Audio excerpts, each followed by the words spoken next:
If you haven't seen part 1 of this video, you're definitely going to want to go check that out. It covers the first section of Taylor Swift's career, so we're going to be jumping in straight to the Red era here. So you won't be necessarily confused, especially if you're a fan and already know most of it, but I do recommend watching the first part just so you are all caught up. But like I said in part 1, these videos are chronicling Taylor Swift's career from the very beginning to where we are now. And we've already covered her background in the first 3 eras. And it's so funny to me that I'm not even done editing these videos yet, but this one is already 40 minutes longer than the first. And that just tells you how much more there is to go over in these next few eras. So it's very important, I think, that you go and watch that first video to kind of understand how we've gotten to where we are, and also so you're not in like overload, because it's gonna go really fast from here on out because there's so much to cover that we just gotta kind of get through it. I go over a lot more exposition of why I'm doing these videos and everything in the first video, which again I highly recommend you go and watch. I will be giving a little refresher of all of that in this intro, but for the most part you're gonna want to watch part 1 of this whole series. And in this video, we will be starting with Red and going all the way through 1989 and ending on Bleachella, which if you don't know what Bleachella is, don't worry, you will soon enough. And like I said in the last video, I think this series will be fun for like fans and non-fans alike, because if you're a fan, this is kind of like a lot of blast from the past and like a lot of fun memories. And if you're not a fan, I'm telling the story from beginning to end so you will understand all of it. So if you're not a fan of Taylor Swift, you may not know the horror story that is the year of 2016. But basically, the way that 2016 works, it's not an official era. Much like with the pre-fame era, you can't really skip over it because it's a huge part of Taylor Swift's story. But at the same time, it's not like a fully formed, fully fledged era. So to name it or to go over it is kind of complicated as far as slotting it in with the others. So the way that the timeline is going to work regarding the summer of 2016, we are going to cover the first half of the year in this video and then cover the latter half of 2016 in the next video, starting with the infamous phone call. If you know, you know. If you don't, soon enough, unfortunately, you will. So I'm ending this video right before the phone call. Like I said, we will cover all of Bleachella, and then starting in the next video, we will cover the hiatus. So basically, the 1989 era ends in April 2016, and then it's the Bleachella era from April to early July 2016.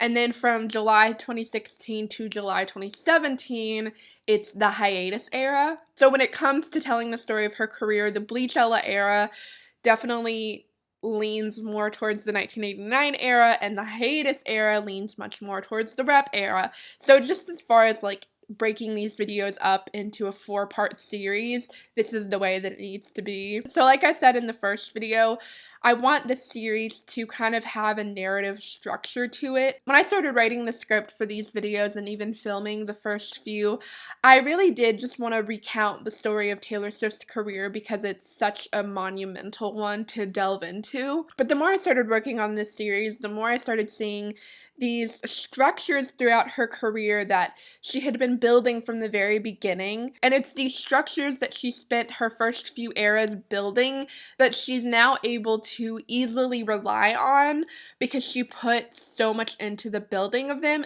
early on. And I now see, the more I get into these videos, the way that these structures are a part of the narrative of Taylor Swift's career. And so I went back to the beginning of my script and I decided to add in 5 narrative questions that help kind of guide the story along, that by the end of this series I want to be able to answer by calling on key points of this story that we're telling and be able to call on these moments that we've gone over to answer the question. So we're going to go over the 5 narrative questions as well as some disclaimers for these videos. So the questions are, number 1, who is Taylor Swift? Not just what the media has told us or the persona that they have pushed upon us.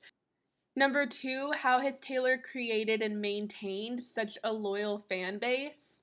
Number 3, how has Taylor managed her longevity and prolonged relevance, especially when so many others have not been able to do the same? Number 4, how is Taylor continuing to break sell records in the streaming era? And number 5, what is Taylor Swift's legacy? And now for the disclaimers.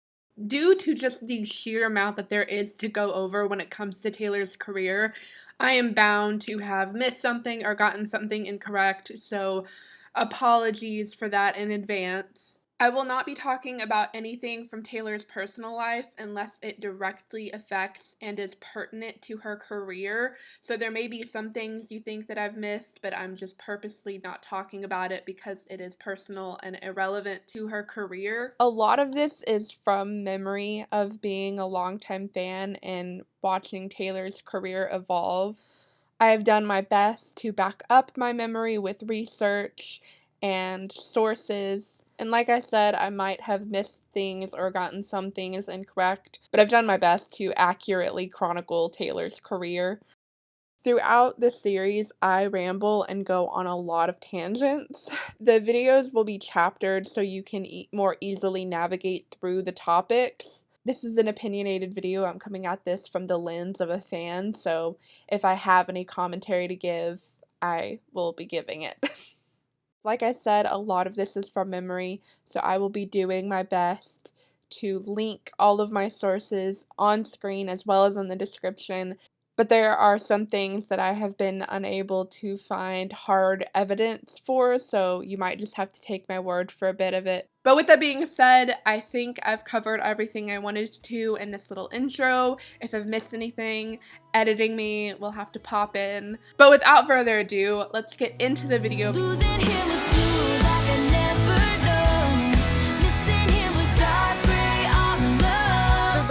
Was the first time we saw Taylor make a very decided pivot with her aesthetics. Like I said in the first video, a lot of the aspects with the Fearless and Speak Now aesthetics can tend to blend together if you're not really paying attention, but there's no confusing the Red era with anything Taylor had done before. The straight hair and bangs quickly became her signature look, and if she wasn't wearing a dress or a blouse and skirt combo, she was usually in colorful pants and patterned shirts as far as interview and street style went. This was also Taylor's hat era. She was wearing a lot of fedora hats in the earlier parts of the era. For performance outfits this era, she wore a lot of high-waisted shorts with either collared or very sparkly shirts tucked into them. She also wore a lot of asymmetrical dresses or more theatrical get-ups for performances. Something very interesting we saw with this era was that Taylor liked to hit both ends of the spectrum when it came to the Red era and its aesthetics. It was either vintage glam or modern casual,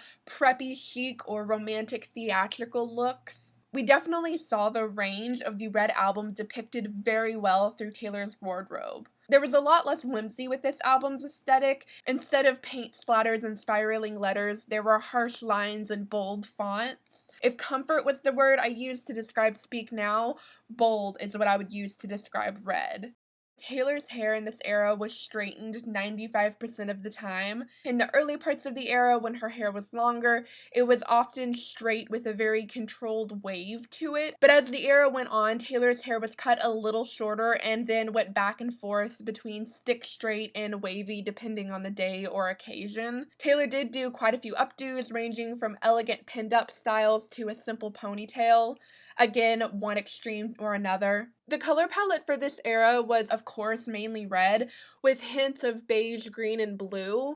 Much like with Debut, there was a lot of nature incorporated into the album's photo shoot. It offered a nice, soft contrast to the bolder aspects of the album. And that's really it when it comes to the Red era aesthetic. Hello and welcome to the Red era.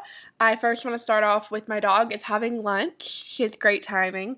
So if you hear any chomping in the background, that's what that is. I also want to apologize for how bad the lighting is throughout this section. So we have a lot to cover in the Red era, so let's just jump right into it. On August 13th, 2012, Taylor held a live stream where she not only gave the world her first full-blooded pop song, We Are Never Ever Getting Back Together, but that song was the lead single for her upcoming album, Red, that she ended up giving a lot of information on during this live stream. She talked about the album's themes and that she worked with a lot of different producers on this album, which is something we really hadn't seen from her before. Like I said, her first 3 albums were mostly produced by herself and Nathan Chapman, so she was already stepping out of the box by working with a lot of different producers. Stepping out of the box would actually become a running theme with the Red album and the Red era. It was really the first time we saw Taylor purposely set up an era to be completely different from anything she had done before. While anyone who's paying attention can differentiate between her first 3 albums,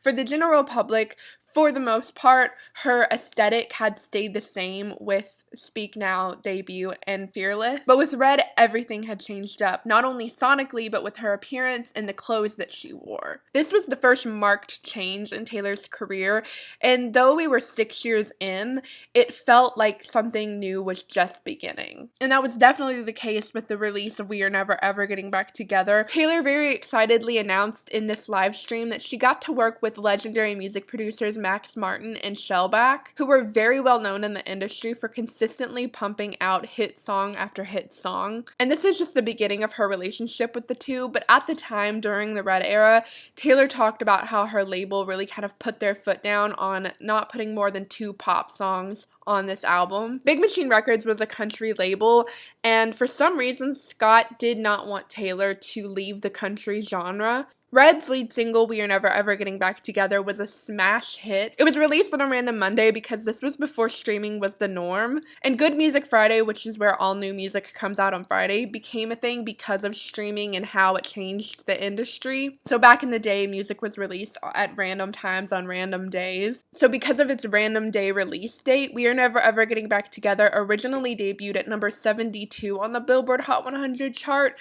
but then the following week shot up to number 1 after it had proper time to chart. Due to this major jump, it registered as the biggest single-week jumps in chart history. The song's music video came out in late August. Also, back in the day, music videos would come out like a week or 2 after the song. It was actually a pretty good marketing move to do it this way back during this time, because the song would go to the top of the charts because it was a good song, and then if people started losing interest in it when the music video came out, it would shoot back to the top of the charts because of renewed interest. This has changed over time, and I think mostly it's because our attention span has kind of fallen. While fans will wait as long as we need to get a music video, i.e. Lavender Haze, the general public might not stay as invested. As a society, we've grown very accustomed to instant gratification, so we want everything at once or we're not going to care about it. On September 8th, 2012, Roxy, my dog just hit the tripod. On September 8th, 2012, Taylor released the song Ronin, which is a song about a young boy who lost his life to cancer at the age 4 the year prior. Taylor wrote the song based on blog posts that Ronin's mother, Maya Thompson, had written about the experience, and due to this, Taylor credited Maya as a co-writer on the song. The same day of the song's release, Taylor performed the song at a Stand Up to Cancer event.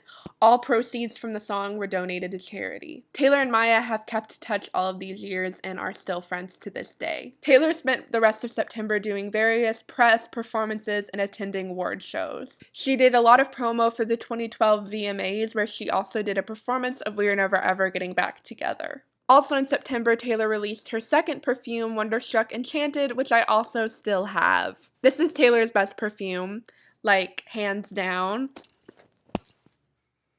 It still smells so good. This one has more of a red hue to the bottle, while that one has more of a purple, which makes sense due to the albums they came out around. And the charms are slightly different. This one has a rose, a feather, a jewel, and a bird. Very similar to this one, it was released under the Elizabeth Arden label and sold pretty well. Taylor goes on to release 2 more before she just gives up on the perfume endeavors. Late in September, Taylor performed at the iHeartRadio show. Since We Are Never Ever Getting Back Together was the only song from Red that was released at the time, the performance mainly consisted of songs from Speak Now and Fearless. October was a very busy month for Taylor, which is per usual when it comes to release month. On October 1st, there was a Nightline segment about Taylor where they shadowed her at a Glamour magazine photo shoot. Something I'll go ahead and put here because I don't know where else to mention it.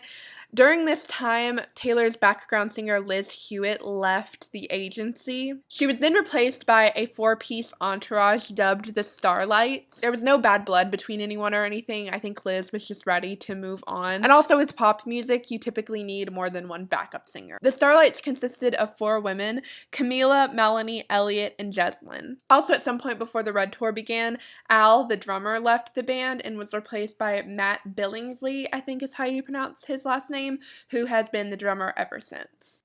Also, I forgot to mention in the first video, back in 2011, David Cook joined the band as a pianist and has been with the band ever since. So to be clear, as of the Red era, Taylor's band consisted of Caitlin Evanson as the violinist, the Starlights as the backup singers, Amos Heller on bass, Mike Meadows on banjo or guitar, Matt Billingsley on drums, David Cook on piano, and then Grant Michelson and Paul Sidoti on guitar. Also on October 1st, Begin Again was released as a promotional single. It was a random Tuesday, and I'll never forget going on my computer and seeing she had released another song. And then on the very next day, October 2nd, Taylor released the song Red, also as a promotional single. Begin Again peaked at number 7 and Red at number 6 on the Billboard Hot 100 chart. On October 8th, Taylor performed at the BBC Teen Awards, where she performed Red for the first time, and then the following day on October 9th, she released I Knew You Were Trouble as another promotional single. And then she released another promotional single, State of Grace, on October 16th. All of these consecutive releases were a part of a Red countdown, where Taylor would release 4 promotional songs in the lead up to the album's release. On October 12th, Taylor did her second Rolling Stone magazine cover, and to this day, this is one of her best photo shoots. On October 14th, Taylor performed at a college that had won some sort of contest. She did a 9-song performance, and throughout the performances, she would take questions from the audience. She performed songs from Debut, Fearless, Speak Now, and Red, as well as did her first and only live performance of Eyes Open from the Hunger Games soundtrack. Also around this time, Taylor began posting on social media as a countdown to the album's release, until finally on October 22nd, 2012, Red was released. On the day of its release, Taylor did a lot of press. She did an interview with GMA, as well as All Access with Katie Couric, which is actually my favorite interview from around this time. Katie asked a lot of good questions, and the two of them just have really great chemistry, so it was a fun interview to watch. She did a plethora of other interviews following the album's release from The View, David Letterman, and many others. Red and Debut are the only times that we don't see Taylor go out and buy her own album. It's a tradition that comes back with 1989, but it's something that we don't have with Red, which is a little sad. The same day of the original album's release, the Target exclusive deluxe edition was also released. This version included 3 bonus tracks: The Moment I Knew, Come Back, Be Here, and Girl at Home, as well as an acoustic version of State of Grace and the original demo recordings of Treacherous and Red. Taylor did a lot of promo for the Target exclusive version of the album, and even did like a private listening to the deluxe songs, which is where we got the video of Taylor dancing to The Moment I Knew. The album did incredibly well. It followed in Speak Now's footsteps and sold more than 1 million copies within its first week, and spent 7 weeks atop the Billboard 200 chart. It's also here where Taylor did a very pivotal move in her career that at the time was actually pretty widely criticized, but now is kind of a revered move, which was refusing to put Red on Spotify or any other streaming platform. She first criticized the platform back when she first released We Are Never Ever Getting Back Together for how little they paid artists. It's reported at this time that Spotify only paid artists 0.006 to 0.0084 cents per stream. This was the beginning of the streaming era, and from the get-go, Taylor was very opposed to it. While online music sharing had been a thing for a while, streaming was still in its infancy and had a lot of kinks that it needed to iron out. Taylor had actually broken the Guinness World Record for fastest selling single in digital history with We Are Never Ever Getting Back Together. So she was in an extraordinarily rare position where she was at the helm of digital music, and she was going to do everything in her power to have it done in the right way, which you can praise streaming all you want. It definitely in the grand scheme of things makes music more accessible, which is definitely needed in this world, but it has impacted the music industry in some negative ways, undeniably. It benefits the listener, definitely, but not always the artist, no matter if they're Taylor Swift's size or much, much smaller, and depending on the income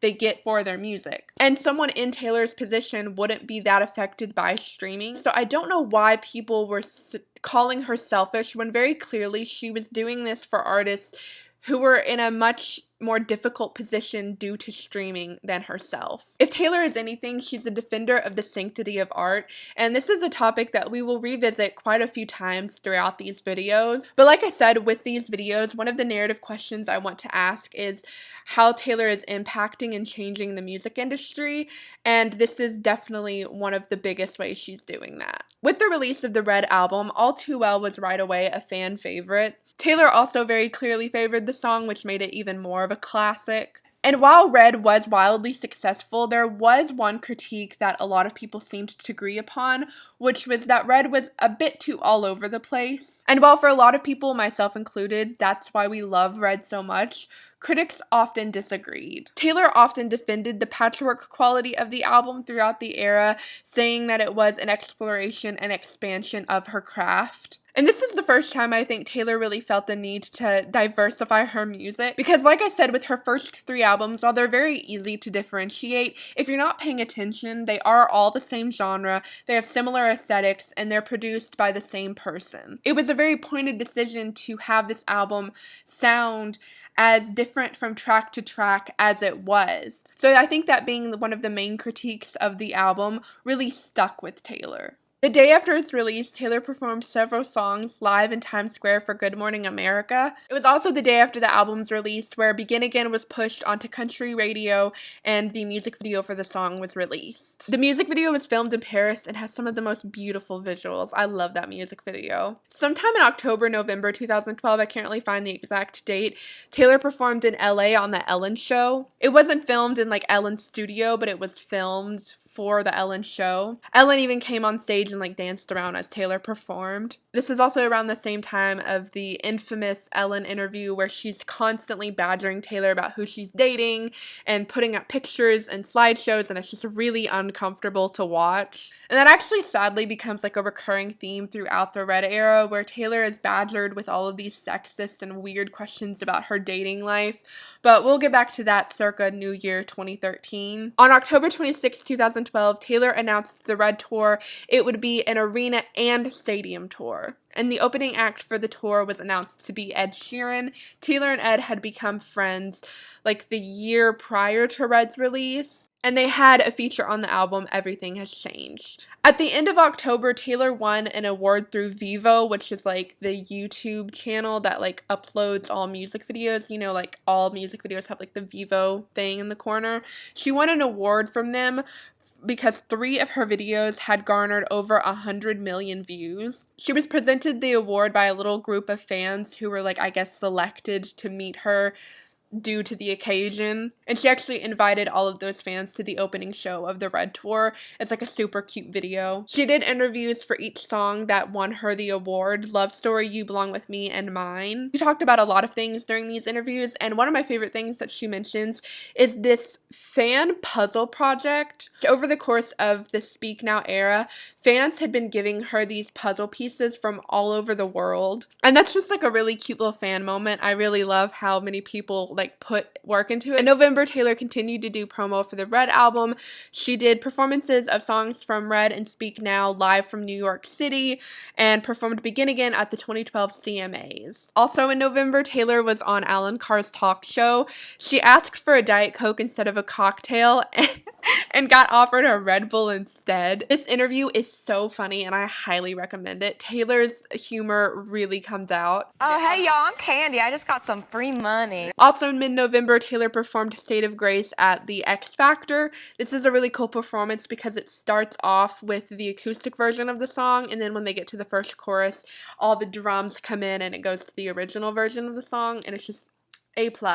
In the 2012 award show season, Taylor made her rounds. She attended the MTV, AMAs, EMAs, CMAs, etc., etc. She won an armful of awards, from Entertainer of the Year to Album of the Year. She performed I Knew You Were Trouble on the AMAs November 19th, 2012, and the performance foreshadowed what we would see on the Red Tour. And it was also one of the first times that Taylor did a primetime performance with her new edgier look. At the end of November, on the 27th, I Knew You Were Trouble was released as Red's third official single, and the music video followed soon after. This is one of Taylor's most complex music videos to date, but especially for back then. It starts with a 2-minute monologue that shows Taylor simultaneously having the time of her life and in continuous distress. It really captures the dichotomy that is at the heart of the Red album. The monologue ends with, "The worst part wasn't losing him, it was losing me," which, again, with everything we now know that Taylor was dealing with at this time, it just makes that hit so much harder. The song peaked at number 2 on the Billboard Hot 100 chart, and the video won an award for Best Female Video at the 2013 MTV Awards.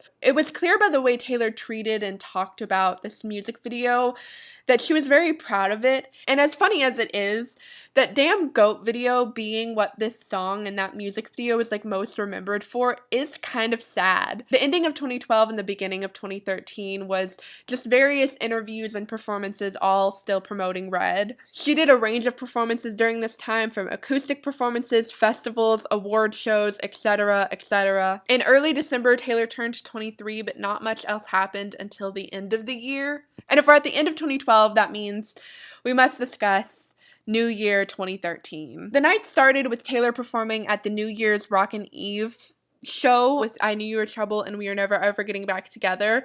And soon after her performance, as the clock struck midnight, Taylor was seen with Harry Styles. And like I said, I've not been discussing her personal life unless it directly affects her career. But this was definitely a moment that impacted the way that the general public perceived her. One Direction was at its peak in 2012-2013, so when Taylor was seen with Harry, it was a monsoon of hate that she received. Taylor being seen living out millions of fangirls' dreams meant war. I cannot begin to express how, like, unfathomable, whatever. I cannot begin to express to you how hard it was to watch everything that happened during this time, because she had done nothing wrong, and yet the world, like, they sicked on her. It was so weird. Taylor had been getting flack for her dating history for some god knows reason for a while at this point, but this is when it hit an all-new high. The way Taylor spent her New Year's was the talk of the town. It was on every tabloid, every fan account, every trashy blog. Everyone was talking about and dogpiling on Taylor. It was ridiculous and it was sad to watch, but the world just really began treating her like some criminal for dating. She's talked about it since, and she talked about it a lot during 1989, how much it just impacted her life and the way that she felt about dating and about a lot of other things. It's so messed up and sad. And this had lasting effects on how the world viewed Taylor. It really spurred on this narrative of she only dates people to break up with them and write songs about them. And it was really harmful and sexist and stupid. But anyway, moving on. In January 2013, Taylor officially partnered up with Diet Coke. She did commercials and other kinds of promotion for the company, and the partnership lasted until like early to mid 1989 era. Also in January, Taylor showed up at the Golden Globes for the first time, and this is one of my favorite red carpet looks of hers. That's actually my favorite color she's wearing, so anytime she wears this color, I'm gonna eat it up. This is also the night that Tina Fey infamously said, "Taylor, stay away from Michael J. Fox's son," and this incident actually incited the later quoting of, "There's a special place in hell for women who don't help other women." Outfit change. Then in February, we had the 2013 Grammys, where, I know I'm saying this a lot, but Taylor shows up in my favorite red carpet look. This is also the night of the iconic We Are Never Ever Getting Back Together Grammy opening performance, where when doing the speaking part in the bridge, Taylor uses a British accent and also changes the lyric from "I'm sorry but this is exhausting" to "I'm sorry, I'm busy opening up for the Grammys. I still love you." Like, the way she overly enunciated it, it's just Truly unhinged and such a good and fun performance. This is also the first time we get to see the circus-themed setup for We Are Never Ever Getting Back Together that would show up again on the Red Tour. With Speak Now, it kind of became this tradition to have performances on award shows that would foreshadow what we would see on tour. This is also the night where Taylor and the Civil Wars won the Grammy for Best Song Written for Visual Media with Safe and Sound for the Hunger Games soundtrack. Also in February 2013, we had Taylor attending her first Brit Award. This is where we got one of the best I Knew You Were Trouble award show performances, if not performances in general. It was again one that foreshadowed what we would come to see on tour, and it is just so awesome. The AMA performance of I Knew You Were Trouble had slightly different outfits from what we would go to see on tour, but the Brit Awards, we were so close to the first Red Tour show that the actual tour costumes were used for that performance, and I think that adds a bit to the iconicness. And also with the performance of I Knew You Were Trouble, both at the AMAs and now the Brits, Taylor went back to using outfit changes, which she surprisingly didn't use during Speak Now, which is kind of like, not weird, but like, Speak Now is the kind of like album and tour that like begs to have dramatic outfit changes. But anyway, that's besides the point. Then jumping to March 13th, 2013, where not only did the Red Tour begin in Omaha, Nebraska, but Taylor released Red's fourth official single, 22, alongside its music video. The music video was filmed in Malibu and just shows Taylor with a lot of friends, partying and eating cake and riding around in a buggy, I don't know. And a lot of classic moments that the fandom often refers to came from this music video, but one of the most notable is a shirt that Taylor is wearing in this scene, which says "not a lot going on right now." And as insignificant and whatever as that may seem right now, it comes up again, and then again, and I fear it might happen again in the future, but I will have to wait and see. And by fear, I mean, I hope. With the takeoff of the Red Tour, we got a lot of behind-the-scenes footage of the rehearsal for the tour, and this footage came from her Diet Coke partnership. I think it was like promo on their part. And in this interview, I remember watching it when it came out, and Taylor talked about how she wanted the Red Tour visuals and just overall feel to be much more adult and mature than what her previous tours had been, and not like in a sexy like R-rated way, but in a just growing up kind of fashion where there aren't as many sparkles and fairy tale aspects and all of that. And while at the time it was like, oh, she's 22, 23, just growing up, whatever. Again, looking back, I see her saying something that is very clearly about what we now know she was going through. It's so interesting how my viewpoint of stuff she would say back then has changed because of everything we now know. Taylor took the Red Tour all around North America from March to September 2013, but in the meantime, Taylor's summer was very busy. And also the Red Tour's iteration of the Tea Party Room was called Club Red. The setup and decor was quite different from what we had seen on the Fearless and Speak Now tours. And while there were still draped ceilings and a very fantastical nature to the room, there were less fairy tale inspired aspects and more vintage old classic aesthetics. There were red curtains covering the wall, and the pillar in the middle of the room still had pictures plastered to it. It was still very much Taylor's signature style, but a little less whimsical than we were used to seeing. So jumping back to March, soon after the Red Tour began, I guess while she was in Florida doing one of her own shows, she decided to make a stop at a Flo Rida Florida Georgia Line, not Flo Rida. She decided to make a stop at the Florida Georgia Line concert, where she joined them on stage during their performance of their hit song, Cruise. At the end of March 2013, Tim McGraw released his single, Highway Don't Care, which Taylor and Keith Urban both featured on. And Keith Urban is listed as a feature on that song, but you hear nary of him singing. Apparently, he's just playing guitar. He's like a really talented guitarist, but it's just funny to me that he's also a singer, but doesn't even do backing vocals. This is one of the only songs on Taylor's entire discography that she is featured on but was not a part of writing. The song debuted at number 13 on the Billboard Hot 100 chart, and Taylor cameos in the video, which came out later in May 2013. And for some reason, the visual of her just like in the side view mirror cracks me up every time I see it. And then on April 7th, 2013, Taylor performed the song Highway Don't Care alongside Tim McGraw and Keith Urban at the 2013 ACM Awards. Also at the ACM Awards show, Taylor's date was a guy named Kevin McGuire, who had been dealing with an ongoing battle with cancer and reached out to Taylor through, I think, her Facebook page, asking her to be his prom date. But due to her busy schedule and touring, she was not able to make it to his prom, but instead invited him to be her date to an award show. And it's just a really sweet story. Taylor also won Entertainer of the Year that night, and again, sorry to say, had another one of my favorite red carpet looks. In May 2013, Taylor made her 4th Met Gala appearance, and this is also around the same time that the Highway Don't Care music video was released.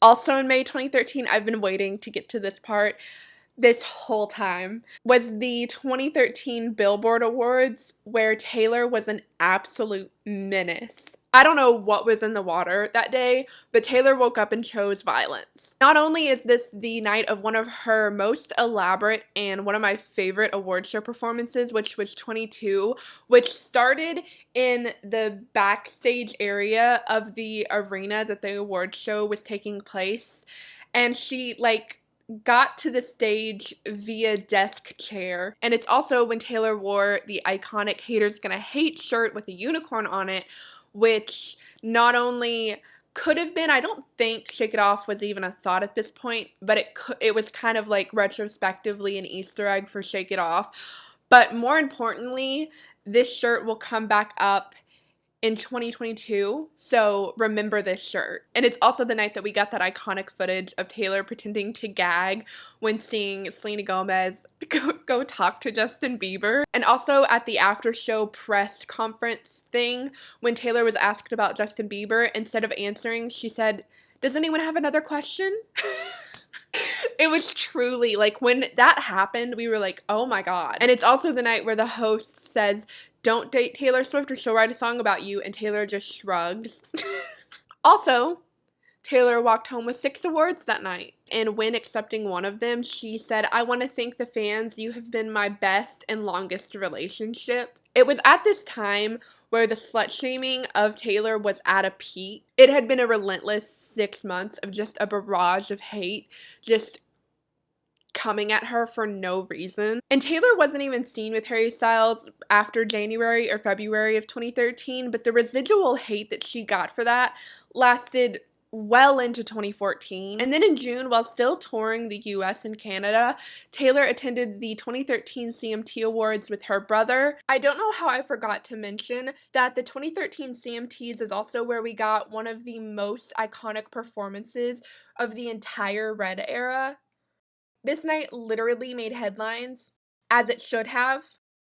And this night we got a lot of great footage of Taylor dancing in the crowd, which is something that she became known for around this time. Almost as much as her shocked face when winning awards, Taylor was known for her dancing at award shows. And while you don't see the shocked look on Taylor's face as much these days, the dancing at award shows is something that I don't think will ever stop. But at this time in 2013, just like with the shocked face, Taylor was relentlessly bullied and hated on for her dancing. She was called weird and all sorts of other things for just having fun. I will never understand why people had such an issue with it. When she does something wrong or makes a mistake, okay, call her out. Let's have a discussion about what she did wrong and how she can do better.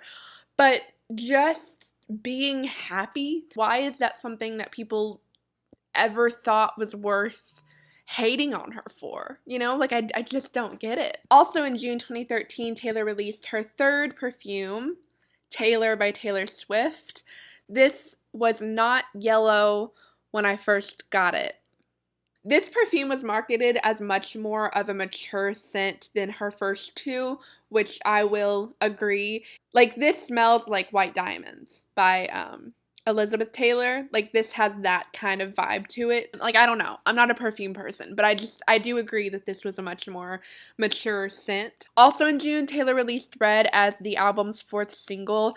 The music video for it was the Red Tour montage footage. Also in June, Taylor performed Tim McGraw at the CMA Festival, and then later joined Keith Urban and Tim McGraw for a performance of Highway Don't Care. It was also around this time that Taylor began partnering with Keds, like with her partnership with Diet Coke. It lasted all throughout Red and through most of 1989 as well. In July 2013, Taylor Swift and Ed Sheeran released their single Everything Has Changed together, alongside its music video, which is super cute. It stars these 2 little kids who look a lot like Taylor and Ed, and you don't really see Taylor or Ed until the very end of the music video, and it's like they're the kids' parents, and it's like really cute. And I'm giving you so much information about this music video as well as the music video for the song 22 because they both have relevance in the future, so keep these 2 music videos in mind. But keep it in like the back of your mind because it's not going to be relevant until 2020 and 2022, so we've got a while to go. The song peaked at number 32 on the Billboard Hot 100 charts, which is actually kind of shocking. I think it was pushed on country music more than it was any other station.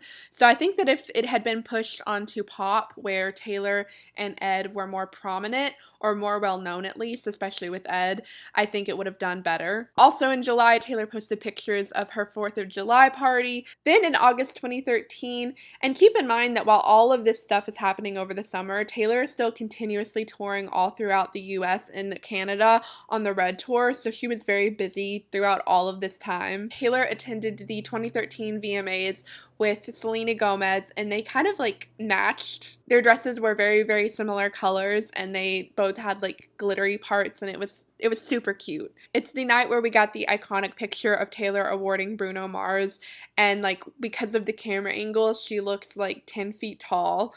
It's such a funny picture. I think about that picture all of the time. This dress silhouette was also kind of like a standout within the Red era. It fit much more of the 1989 aesthetic. Then in September 2013, Taylor wrapped up the North American leg of the Red Tour with 3 shows in Nashville. Each night in Nashville, she had a different special guest come out on stage. Per usual, she had been having special guests throughout the tour, but these were 3 nights back to back to back, which was not so common at the time. It's definitely something we'll see a lot during the 1989 tour, but back during the Red era, special guests were not nearly as common. So this was kind of like a big deal, and Taylor actually put a video on YouTube of like Nashville Week, which cover all 3 shows that she spent in Nashville, and have like HD footage of each performance she did. The first night she brought out Luke Bryan, and I didn't write down what song they wrote, but then the second night she brought out Hunter Hayes, and they sang his song I Want Crazy, which I used to love that song. And then the final night in Nashville, she brought out Rascal Flatts, which was kind of sentimental because she used to be their opening act, and now she's bringing them out on her tour, and they sang What Hurts the Most, which again, I used to love that song. Then in October, the Taylor Swift Education Center was opened in the Country Music Hall of Fame and Museum. I believe that this was in response to a $4 million donation that Taylor had made to the company or the museum or whatever. Also in October, something monumental happened. On October 21st, 2013, Taylor released her first song ever produced by Jack Antonoff, Sweeter Than Fiction. He will be getting a tomato block on the shelf. If you know, you know. This single was actually on a soundtrack for a movie called One Chance, but this is the beautiful beginning of the Taylor Swift and Jack cinematic universe. And then in November, another very monumental thing happened. While at the BBC Teen Awards show, Taylor was interviewed by Dan and Phil. That interview lives in my head rent-free. The way that, like, Taylor doesn't know what is happening is so funny to me. Every time I think about it, I giggle. Also in early November, Taylor was doing quite a bit of promo for the upcoming CMA Awards. She was going to be honored with the Pinnacle Award, which is kind of like a pretty prestigious award for the CMAs, as well as 5 other nominations that night, so it was kind of a big deal. She showed up to the CMAs in, I don't care how repetitive I sound, one of my favorite looks she's ever done. This is in my top 3, hands down. I love this gown she wore. It's so beautiful. Taylor performed an acoustic version of Red that night alongside legendary country music artists Alison Krauss, Vince Gill, Edgar Meyer, Eric Darkin, and Sam Bush. This was a big night for Taylor. Not only did she get to do that really cool performance with a lot of her idols, but the presentation of her being honored with the Pinnacle Award was made super special. And the presentation of the award was pretty extravagant. It began with an acoustic ukulele performance of You Belong With Me. I'm not sure who was performing it, but it was these 2 younger girls, and it was super sweet. And then after the little performance, Faith Hill, Tim McGraw, Rascal Flatts, Keith Urban, Brad Paisley, and George Strait all came out on stage to present the award to Taylor. All of them were there on stage because as a teenager, Taylor had opened up for each and every one of them. And then an introductory video played, narrated by Tim McGraw, and apparently Taylor didn't know that this was going to happen, so they had like an audience cam on her that would pop up in the corner. And as Tim McGraw narrates where Taylor came from, different celebrities pop up and congratulate Taylor and talk about what a cool and kind person she is. And you can see that she's really surprised and floored by the whole thing, and it's just such a sweet moment. And to think that that was with her 4th album and we're now at her 10th, and just it's wild to see how far she had come at that point, but even more wild to see where we are now. And I think Tim McGraw, or whoever wrote the script that Tim was reading, put it well when he said, "The girl from Nashville sings and the world listens." Also in November, the final single for the Red album was released, which was The Last Time featuring Gary Lightbody. The song peaked at number 3 on the Bubbling Under Hot 100 singles chart, which whatever that is. The music video was the footage from the Red tour where Gary Lightbody was brought out as the special guest and the 2 performed the song. Also, when Billboard did a ranking of Taylor's music, they ranked The Last Time last. And they deemed it forgettable. We are not listening to the same song, I guess. Also, sometime in November, Taylor performed at the 2013 Victoria's Secret Music Award. I meant Victoria's Secret Fashion Show, not music award.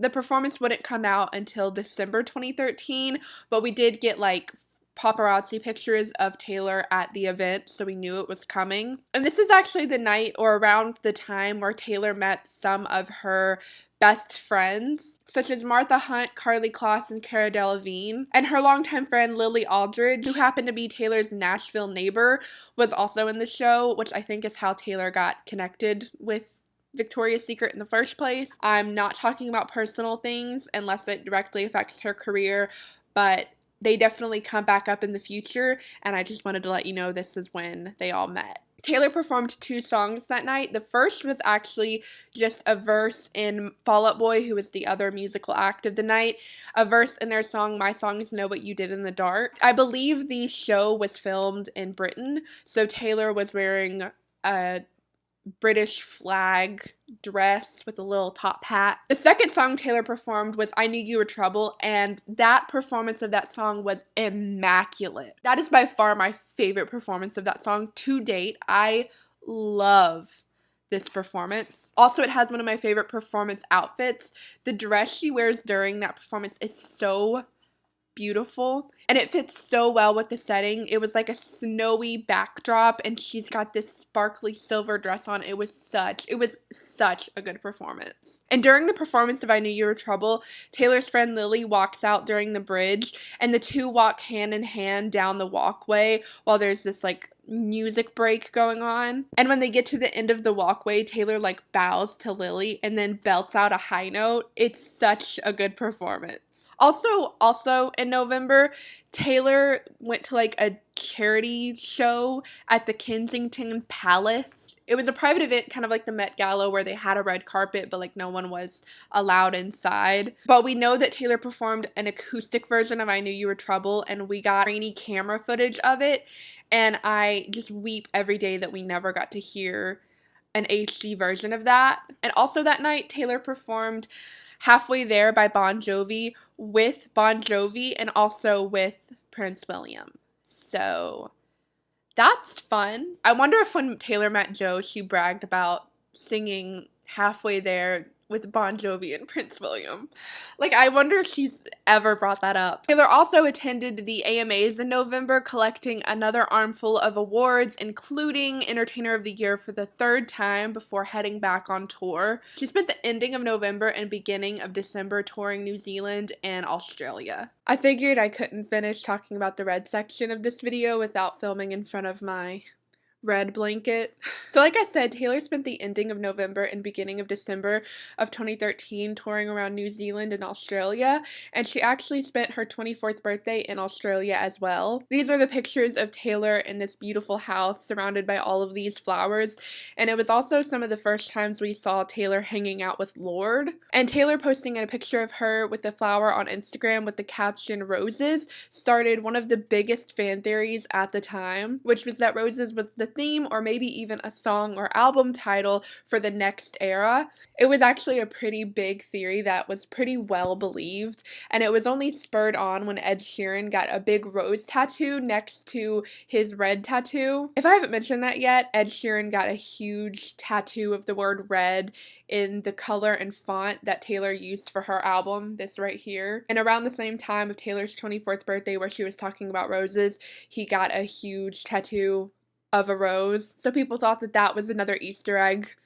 Like, she got her friend to tattoo something onto his body permanently for an Easter egg. And that was really it for 2013. Like I said, the Victoria's Secret fashion show performance aired sometime in December 2013, but other than that, and Taylor's birthday, not a lot else happened in December other than more touring. But then in January 2014, Taylor was back in the States and attended the Golden Globes for the second time. This is the night where that infamous picture or iconic picture of Jennifer Lawrence sneaking up on Taylor came from. And then just a few days after the Golden Globes was the infamous 2014 Grammys. And a few days prior to the Grammys, Taylor posted a picture of her on Instagram sitting at a piano. In the caption, it said something like, "Rehearsing for the Grammys, what song did you want me to play again?" Which is like super mysterious, but of course fans knew right away that it meant she was playing the song that we had been begging her to play for months on end, which was of course All Too Well. Like I said, All Too Well was a fan favorite right away, and so far Taylor had performed a lot of songs from Red at different occasions or award shows, but she hadn't yet performed All Too Well anywhere major other than the Red tour, so fans were really wanting her to do it before the era ended, and she probably would never go back to the song, or so we thought. Once we moved on to a new era, she only really performed the big hits, not a lot of deep cuts. So that's why fans lobbied so hard for All Too Well to be performed at the Grammys, because we knew once the new era started, we may not ever get a big performance of All Too Well again. And at this point, it was kind of weird that we hadn't heard anything about a Red Tour movie, which we never actually got, and it's never been truly clear what happened to the Red Tour film. There have been a lot of rumors, but I've personally never heard an official reason why we never got one. So for a lot of fans, the only way that we would get like HD footage of All Too Well was if it was on an award show or some other televised performance. Red had been a very awarded album, and Taylor herself had received a lot of awards through the era for the album or just for being a wonderful entertainer. So as we were leading up to the Grammys, there was kind of this hopefulness in the air that Taylor would win Album of the Year as well as her other nominations for the night. And Taylor has talked a lot, especially in early interviews, about how she never really lets herself think that she's gonna win an award because she doesn't want to get her hopes too high up and then have them crushed. But there's this journal entry from the night before the Grammys that we got through the Lover journals, and in the entry, Taylor's talking about how she has a really good feeling about their odds when it comes to winning the Grammy for Red, and I'll have editing me read you the excerpt. "The Grammys are tomorrow. Never have I felt so good about our chances. Never have I wanted something as badly as I want to hear them say, 'Red is the album of the year.'" So it was a sad shock when Red lost Album of the Year to Random Access Memories by Daft Punk, but just hearing how much hope and pride she had for the album really makes the fact that it lost all the worse. And the way that they dragged out that random access memories was brutal. And as sad and upset as Taylor has admitted to being the night of the Grammy loss, she bounced back pretty quickly, deciding to take the loss as a nod to take her career in a different direction. And remember how I said back in early 2012, though we were still technically in the Speak Now era, something had shifted with Taylor, how she basically adopted all of the Red Era aesthetics long before any of us knew what was coming. Well, that happened again in early 2014 with 1989. Even before the haircut, there was a marked shift in Taylor's street style and her overall attitude and the air about her. She just seemed more confident in general. There are these iconic paparazzi pictures where she just looks radiant, and it just, like I said, there's something about the air to her in these pictures. There was just a confidence that we hadn't really seen in a while, if ever, with Taylor. She just seemed to hold her head up higher. And we now know the night of the 2014 Grammys is when Taylor decided her next album would be called 1989 and that it would be a fully pop album. And we now know that that is the night where the shift really happened. But as a fan at that time, you didn't really know what was going on, but you knew something was going on. But then in February 2014, while in London with the Red Tour, Taylor cut all of her hair off. And this was like confirmation that we were in or about to be in a brand new era. And this was a big deal. Taylor had had long hair since the very beginning of her career, and though she had straightened it and changed it in a few ways, it still was always long, and that was kind of her signature thing. But now it was really, really short. And this is when we got those uncanny valley pictures of Taylor doing the Red Tour with 1989 short hair. And then just a month after the haircut in March 2014, Taylor returned to the US after wrapping up the European leg of the Red Tour and bought a penthouse in New York City. And it was after moving to New York City that we began to see near daily paparazzi pictures of Taylor just living her life in New York. Whether it was getting groceries or just walking down the street or walking to her car from her apartment front door, there were paparazzi everywhere taking pictures of her every move. And it was also around this time that Taylor was seen leaving a gym in New York City in full glam. She would be in a dress and full makeup with stilettos to boot, which brought confusion from the general public and suspicion from fans. And we know now that most of 1989 was written in this time period, and like I said earlier, fans were aware that something was up, and apparently so was the world, because like I said, after moving to New York City, paparazzi was always outside of Taylor's front door. And I think a big chunk of that is Nashville just has less paparazzi. New York is a much bigger city and is much more known for celebrity living, but still it was wild how much attention she was getting at that time. And then in April 2014, we got what my brain categorizes as the first 1989 appearance. Despite being 4 months away from the actual beginning of the 1989 era, in my heart and in my head, this is where the 1989 era begins. Taylor attended the 2014 ACMs in her first, but certainly not last, crop top attire. This red carpet look was iconic. It's still iconic today, but for 2014, it had everyone talking. Fans and non-fans alike were buzzing about this look. It was one of the first red carpets Taylor had been on with her short hair, so for a lot of people who weren't keeping up with her every move, this was the first time seeing the new look. And it being paired with a crop top, something we never thought we'd see with Taylor on a red carpet, it was a moment. It was such an elegant yet daring look for Taylor. Taylor sat next to George Strait that night at the ACMs, and they were both nominated for Entertainer of the Year.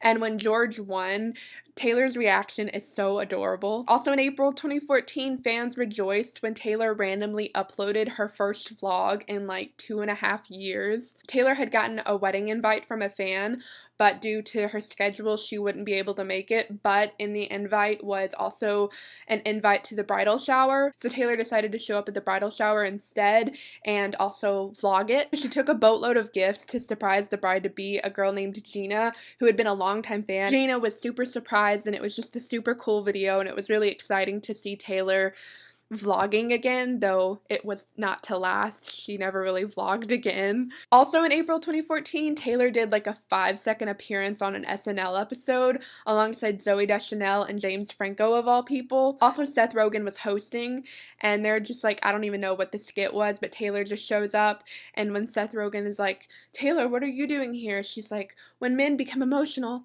I appear. And this is also when Taylor really begins to join in on the joke that she like is associated with a lot of boys and a lot of boy drama. It's something that we see become a recurring thing throughout 1989, where instead of having to be the butt of the joke, she's trying to get ahead of the curve with the joke. And this was one of the first times we kind of saw her lean into the whole like she's boy crazy persona. It was also around this time, early 2014, when Taylor began to interact with fans online. Like I said in the first video, Taylor was kind of like at the forefront of online interaction with fans and how to market music using social media with MySpace back in the very early stages of her career. And like I said in the first video, this is something that kind of evolves with Taylor's career, and this is definitely part of that evolution because Taylor was one of the first A-list celebrities to use Instagram and Twitter to contact and directly interact with fans herself. She would find all of these Instagram fan accounts and she would comment on their posts, and if they were like these heartfelt messages to her, she would take the time and send equally as long replies. And like I said in the first video again, Taylor has always treated her fans with the same respect that they have treated her with, and that is also something that evolves with her career. So this led to fans flocking to social media, vying for their chance to be noticed. The fan account was already a mega popular thing at the time in 2014, but it wasn't as common as it is now. So I remember, as someone who is already on social media, there being an influx of people to join platforms when Taylor began interacting with fans. The next month, in May 2014, Taylor appeared in the New Girl Season 2 finale. She was a wedding objector, which was very fitting because of her song Speak Now. Also in May, Taylor made one of her most iconic red carpet appearances, the 2014 Met Gala. The pink princess-looking dress was the talk of the town all over the map, and it was also around this time where more and more gym pictures of Taylor were coming out, so her street style and just fashion in general became a hot topic for everyone.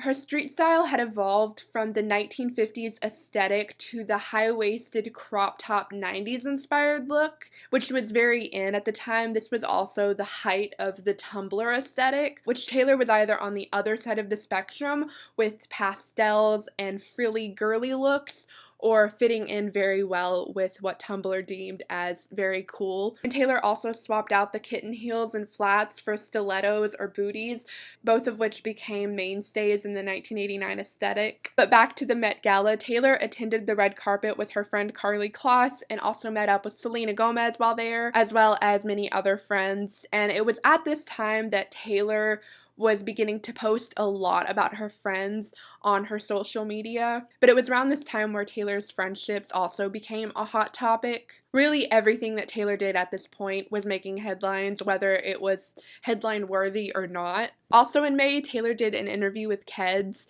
and this is a really iconic interview because during it, she's asked a question and then she begins to respond with, I think for me, I answer too many questions starting with I think for me, and it's been pointed out to me lately and I need to work on it, so I'm going to start that over.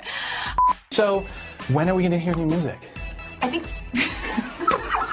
And it's a super funny moment, but I'm mentioning it because after this, Taylor never says I think for me, again. And I just think that that shows how media trained and intentional she was being with this era. And I know that's reading a little bit too much into it, but I do think that I think for me was something she said all the time, and the fact that she just never said it again is kind of wild. At the end of May, Taylor headed to Asia for the last leg of the Red Tour. The Red Tour officially concluded on June 12th, 2014, and was a mega successful tour. And of course, Taylor continued the tradition of having lots of special guests on the tour: Sarah Bareilles, Carly Simon, B.O.B., amongst others. But one special guest that I do want to mention real quick is Patrick Monahan, who is the lead singer of the band Train, and he is who Taylor wrote the song Babe with back in 2012 for the Red album, but decided to shelf outfit, and that's just a fun fact that he was a special guest on the Red Tour. Also in June 2014, after returning to the US after finishing the Red Tour, Taylor got her second cat, Olivia Benson. In July 2014, Taylor returned to acting, portraying a minor role in the movie The Giver, which was an adaptation from a book of the same name, and she also wore a brown wig that it was not a good wig. Also on July 4th, Taylor and a lot of her friends posted pictures from the iconic 4th of July parties that Taylor throws every year. In early August, Taylor attended the Teen Choice Awards in another crop top look, and the outlines of the 1989 aesthetic were beginning to form. We had seen Taylor on a few red carpets, and they were always crop tops in this very straight but wavy hair, and the bangs had been swooped to the side. It was one of her most dramatic shifts in style, and it was very exciting to watch happen, but it also made you very excited for whatever it was leading to. I don't think Taylor was nominated for anything at the Teen Choice Awards that night, but she did present the award for Male in a Teen Drama, or Choice Male in a Drama, and she hilariously introduces the award by saying, "Because no one knows more about dramatic males than I do." Again, kind of continuing this air of leaning into the joke instead of being the butt of it. Also on August 15th, Taylor attended the Giver movie premiere. Also in early August, Taylor began teasing an announcement on her Instagram when she posted that picture of that shelf I will never forget. She also made her Jimmy Fallon Late Show debut on August 14th, 2014, where she continued teasing the announcement. I don't know why I thought this was Taylor's Jimmy Fallon debut. She was actually first on his show back in 2009. She also wore a dress that had roses all over it in black and white, which made the roses theory come back with a vengeance. Also, along with the fact that Taylor was mentioning and wearing a lot of roses during this time, there was also this leaked video that a lot of people thought was Taylor.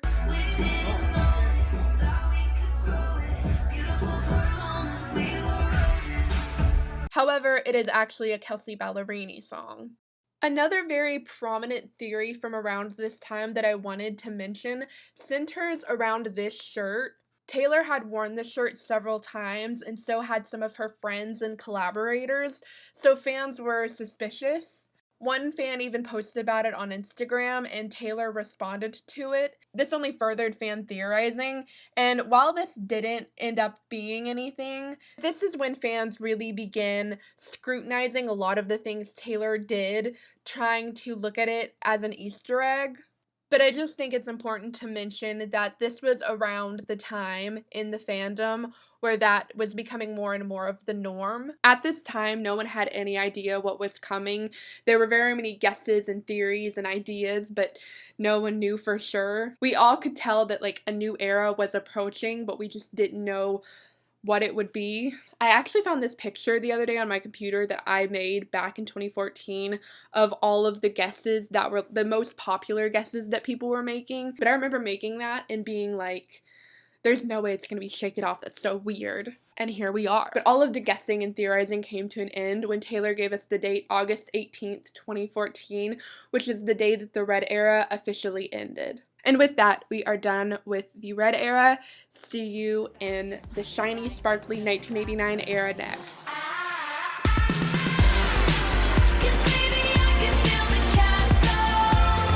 Like I said, the 1989 era and its aesthetic was another large pivot in Taylor's career.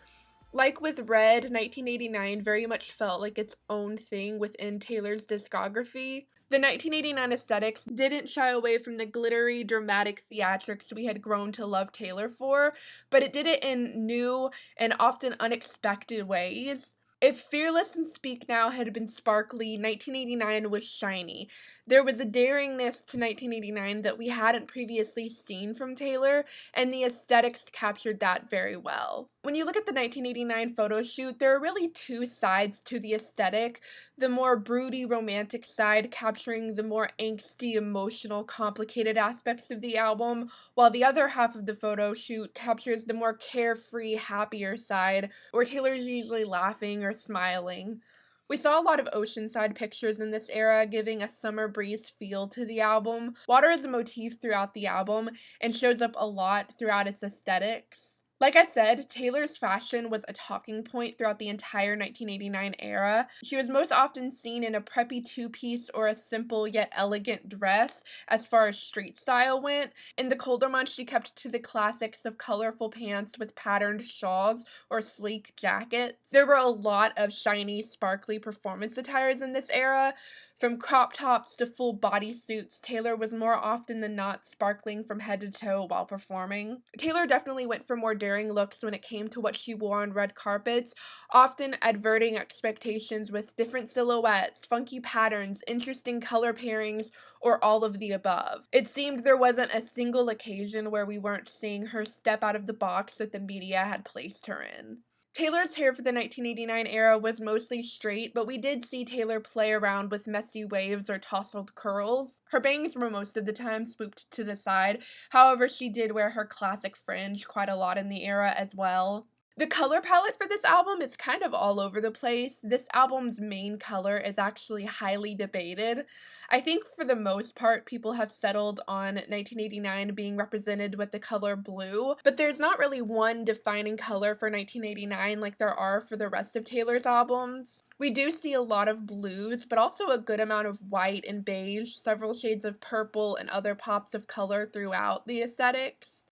And that's really it when it comes to the 1989 aesthetic, but before we jump straight into covering everything that happened during the era, I want to go ahead and say that my hair is not meant for the 1989 look. So I just want to go ahead and preemptively apologize for the mess that is my hair throughout this section.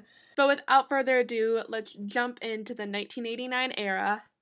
Usually these videos have about 5 to 10 pages of script I need to get through based on where we are in Taylor's career. Like for instance, Debut was around 5 or 6 pages long and Red was 9 pages. The 1989 section of my script is 25 pages long, which is 9,700 words. So if at any point throughout this section it seems like I'm rushing, it's because I am. Just for editing me's sake, I'm gonna go quickly through a lot of this. Like I said, the 1989 era began on August 18th, 2014 with the release of the international global smash hit Shake It Off. Taylor held another live stream to announce 1989, but this time she partnered up with Yahoo, and there was a lot more promo put into this live stream. Taylor was actually at the top of the Empire State Building and a helicopter flew in. Also, Taylor left an Easter egg in this video because in it she says, Hey, I'm Taylor.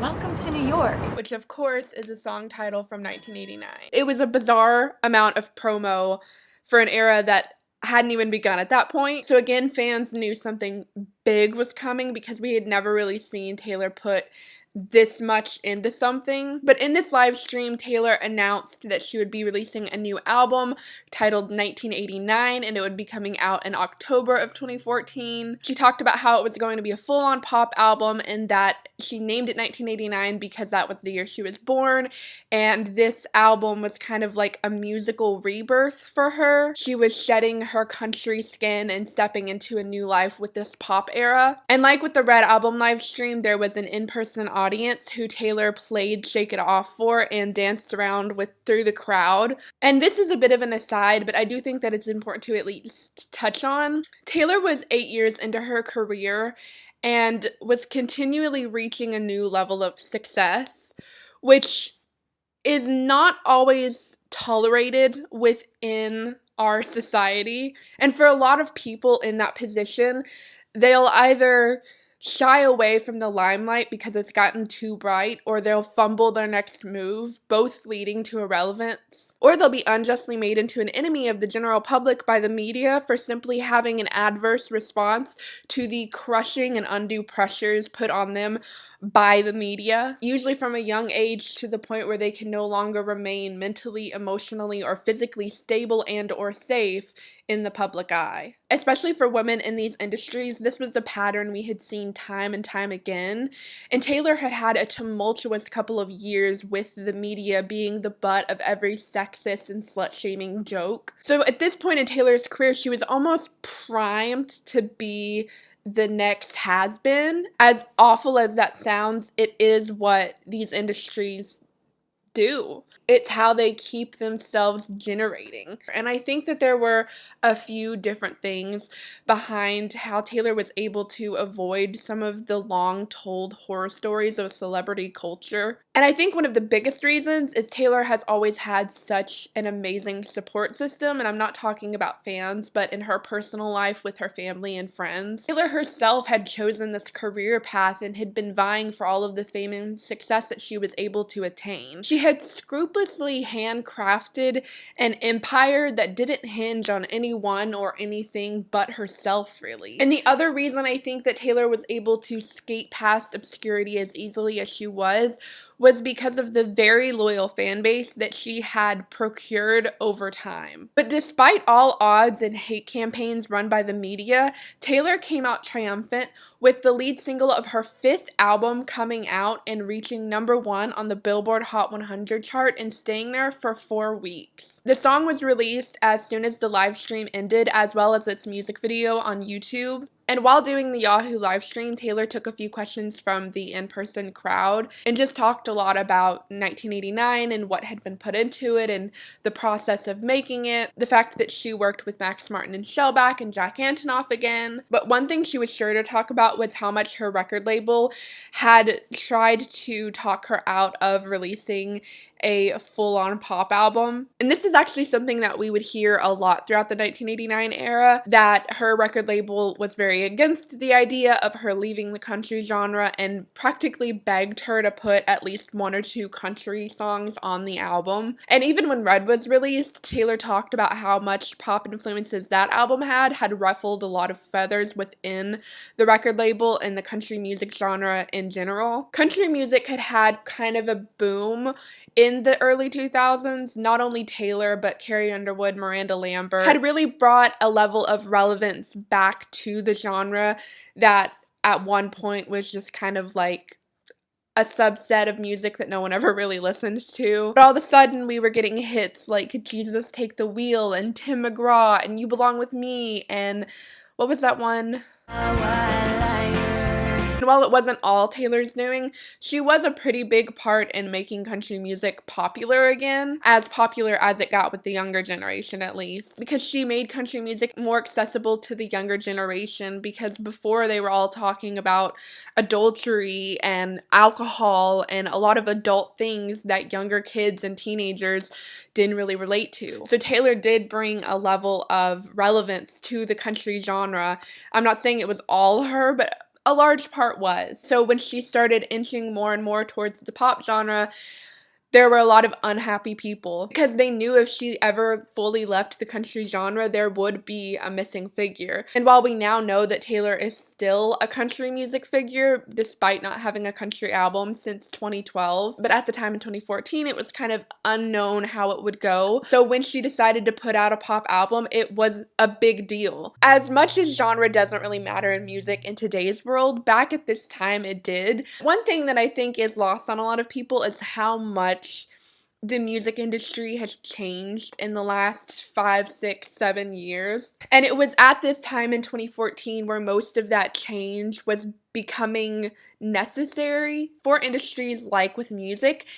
There's this ever-evolving aspect to it, but in reality, up until the streaming era came around, the ways in which people listen to music hadn't really changed. There was a larger aspect of the industry that was never changing. Even going from vinyl to cassettes to CDs, it was still a physical form of music that was sold in similar ways. And even in the earlier days of the internet, music sharing was done file by file. So with the introduction of streaming services, the music industry was, for the first time, having to actually change. And for a lot of people and for a lot of record labels and for a lot of entities, that was very hard to do. And so things like a very well-established artist switching genres, while now is like, whatever, back in 2014, it kind of was this big deal. And while streaming is a more genre-less way of listening to music, before streaming, most listeners relied on radio, which hinged on structures such as genre. Radio wasn't a personalized experience like streaming is, so as an artist, if you wanted your music to get airtime, you relied on stations that played the genre you were a part of. It was much harder to hop from genre to genre back in the day. So it was a risk for Taylor to leave country music behind and lean so fully and heavily into pop music, which has always been a very oversaturated genre of music. It's harder to stand out in pop music. But with Taylor's very well-established, loyal fan base, it was a risk that was almost sure to pay off. And one very notable thing that Taylor did with Shake It Off was, like with the Red album, she withheld the song from any streaming services, which meant the only way you could hear the song was to purchase it on the iTunes store or watch the YouTube video. Now streaming is the only way people listen to music, but back in 2014, that wasn't the case. So bypassing Spotify, while it was risky, it was a viable option. And this made a lot of people mad and annoyed, which, like, I get it, it was hard to listen to all your music and then want to listen to Taylor and it not be an option. It was kind of annoying. But for a lot of smaller artists, they were really getting screwed over and really didn't have the voice to stand up against it. And when streaming services first came around, like with really anything, it had a lot of issues in the beginning. And while it started in Red, this point in the 1989 era is really where Taylor's fight with streaming services really began. Back in July 2014, Taylor actually penned a beautiful essay for the Wall Street Journal all about the beauty of the streaming services, but also the dangers of them. It starts off with her saying that she is someone who sees all the potential in streaming services, but can't support it with the structures that it has now, because it's not fair to the artists and the producers or anyone a part of the making of the music. It's a wonderful essay and I highly recommend going and checking it out, because it really explains where Taylor is coming from and the full picture of it way better than I can do, because there was real reason to fight streaming in the beginning, and there still is. There are still definite kinks that are still prevalent today, but in 2014 there were way more. And Taylor pulling her music from all streaming platforms was a huge deal, and she got a lot of flack for it. It was clear she was doing this for the betterment of the entire industry, not just herself,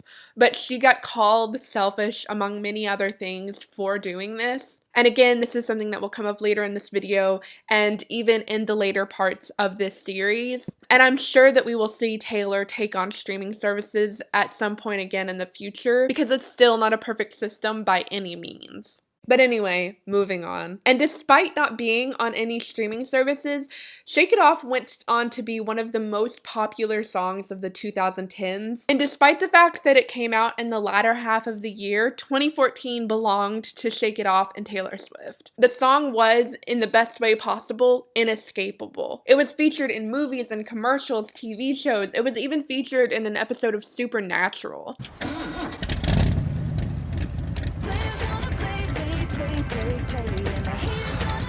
It was a phenomenon. Taylor had become known for these songs that were indelibly catchy, but also well written. She backed up her talent with memorable melodies, unforgettable deep cuts, and scathing one-liners, and 1989 was the pinnacle of that.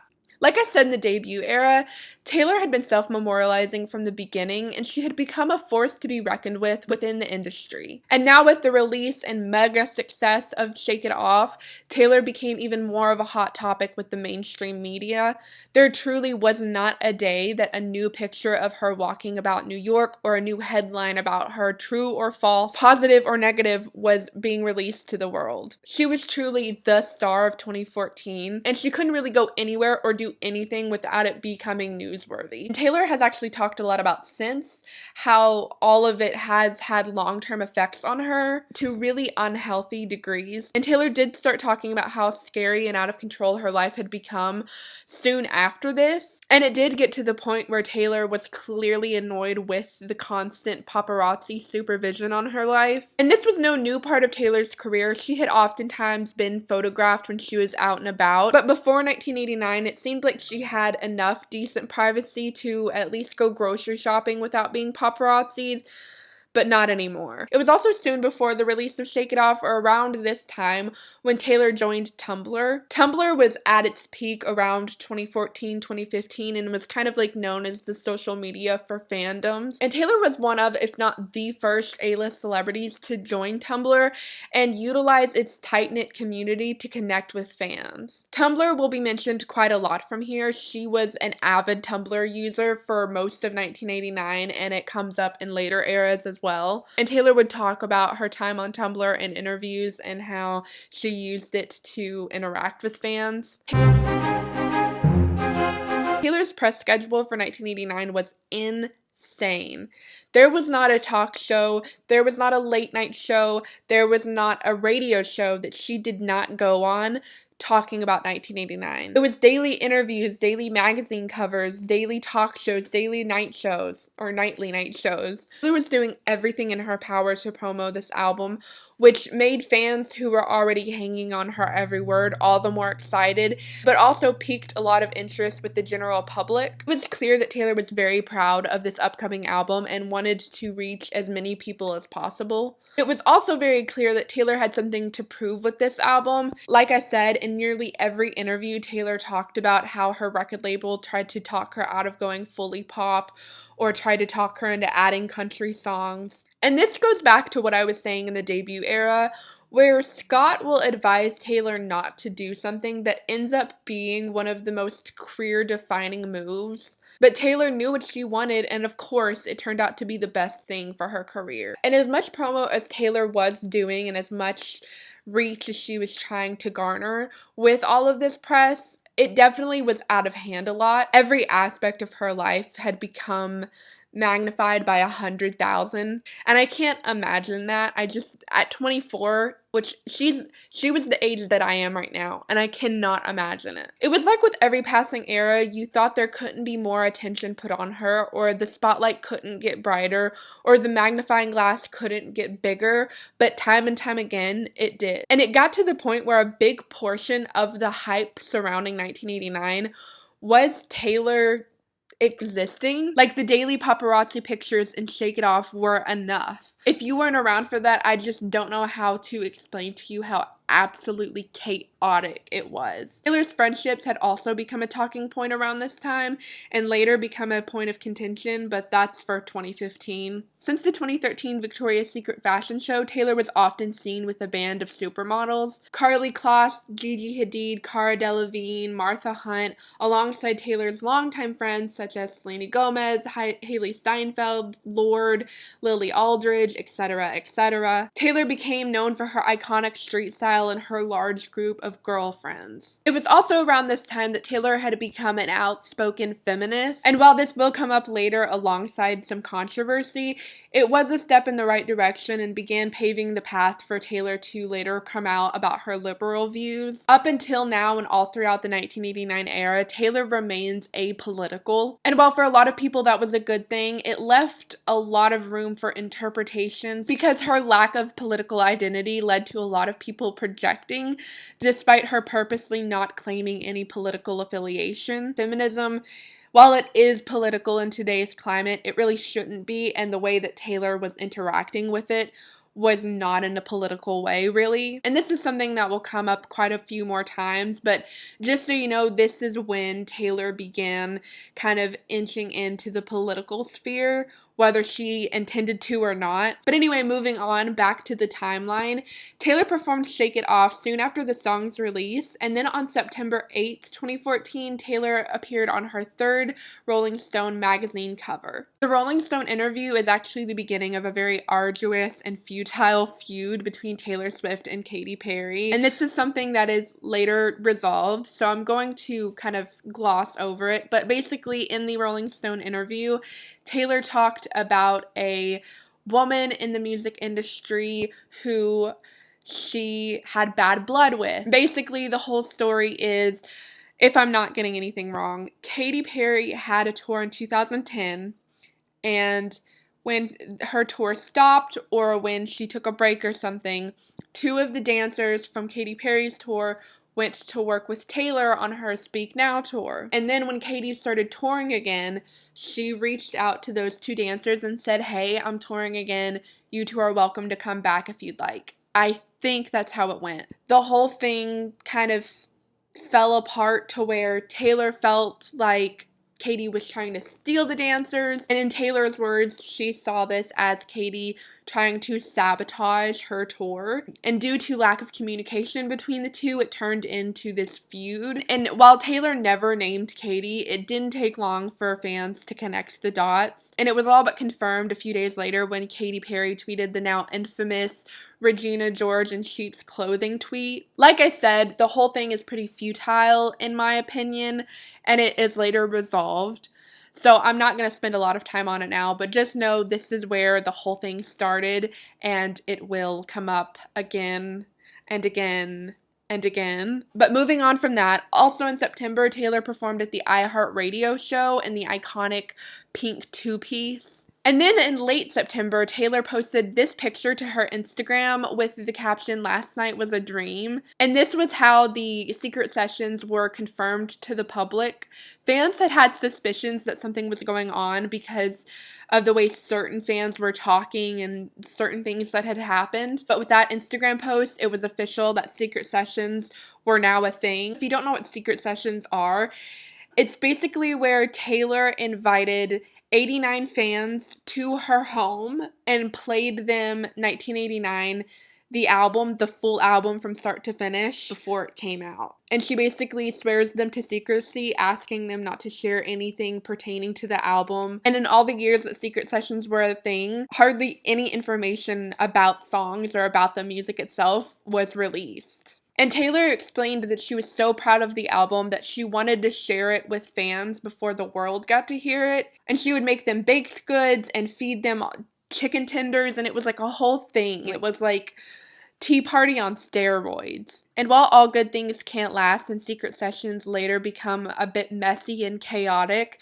it was clear on Taylor's end that secret sessions were meant to be the purest ways to connect with fans. Because not only did she play the album for them, she dedicated time to each and every fan, taking pictures in whatever pose or situation they wanted. Because at one point Taylor made like some obscure Tumblr post about a lamp, and then one fan wanted to pose with a lamp, and so they did. One fan wanted to do a refrigerator light all too well moment with their picture, so Taylor literally went to her kitchen and posed with the fan. So as crazy as secret sessions may become later on, it's important to remember that they started at a very wholesome place. Taylor also announced that she handpicked everyone who was invited, and this is something that lives on throughout the secret session tradition. Taylor handpicks all of the attendees and knows a lot about them, to the point where people will go up to her and she'll be like, "You're Sarah, right?" And she'll know their names by their faces. It's incredible. And when this was shared with fans,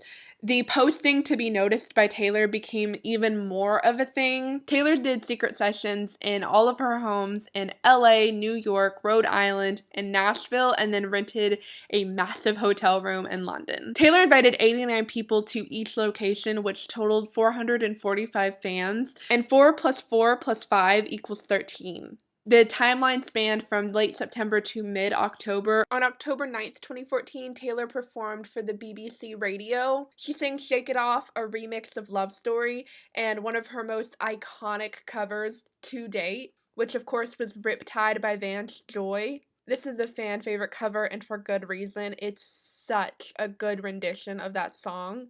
Also, my favorite interview from the entire 1989 era came from this trip of Taylor's at the BBC Radio. This interviewer asked such good questions, and Taylor just gives such great answers. I definitely recommend going and watching that one. On October 14th, Taylor released Out of the Woods as a promotional single. I'll never forget this. I was sat on my floor listening to that song for the first time, and it was like culture shock. Shake It Off had been different, but like Out of the Woods, we had never gotten such repetition from Taylor. We had never gotten such production from Taylor. And Shake It Off had been produced by Max Martin and Shellback, while Out of the Woods was produced by Jack Antonoff. So we were getting to hear like the different sounds we were going to get from 1989. At the time, Out of the Woods was by far the most distinct song in Taylor's entire discography. There was no other song like it. And though at the time it had fans' heads spinning adjusting to the new sound, it pretty immediately became a fan favorite, especially the bridge. I can't believe that I forgot to mention that also in October 2014, Taylor released her fourth and, as of right now, final perfume, Incredible Things. This perfume gets its name from a lyric in the song Blank Space, and the artwork on the bottle is actually based on watercolor drawings that Taylor did herself. Taylor said while her previous perfumes were much more inspired and kind of symbolized love, Incredible Things, though, she wanted to kind of symbolize life. This is probably my second or third favorite perfume scent of Taylor's. It was also around this time, early to mid-October, when Taylor began posting lyrics from 1989 on her Instagram. She would just write them down on random things. Like at one point she made a cardboard heart and wrote lyrics. This was a really cool way to like drum up hype for the album. And it was so interesting to hear a lyric before the song, because when you see how she fits it into place, it takes on a whole new life, and it's just super interesting, and I really loved that, and I kind of hope she does that again with maybe the 1989 Vault tracks. That would be so fun. And then just a week later, Taylor released the second promotional single for 1989, Welcome to New York. This song did turn a few heads in the political sphere because of lyrics like, and you can want who you want, boys and boys and girls, which was celebrating New York's same-sex marriage laws, which at the time, New York was one of the only U.S. states that had same-sex marriage protection. This was to the delight of queer and allying fans, but did raise some eyebrows amongst the more conservative listeners. With the release of Welcome to New York, we now had gotten to hear a song from every producer on the album, barring Imogen Heap, who produced Clean, but she's the only person to produce one song. Ryan Tedder produced Welcome to New York and I Know Places. Jack Antonoff produced several songs on the album,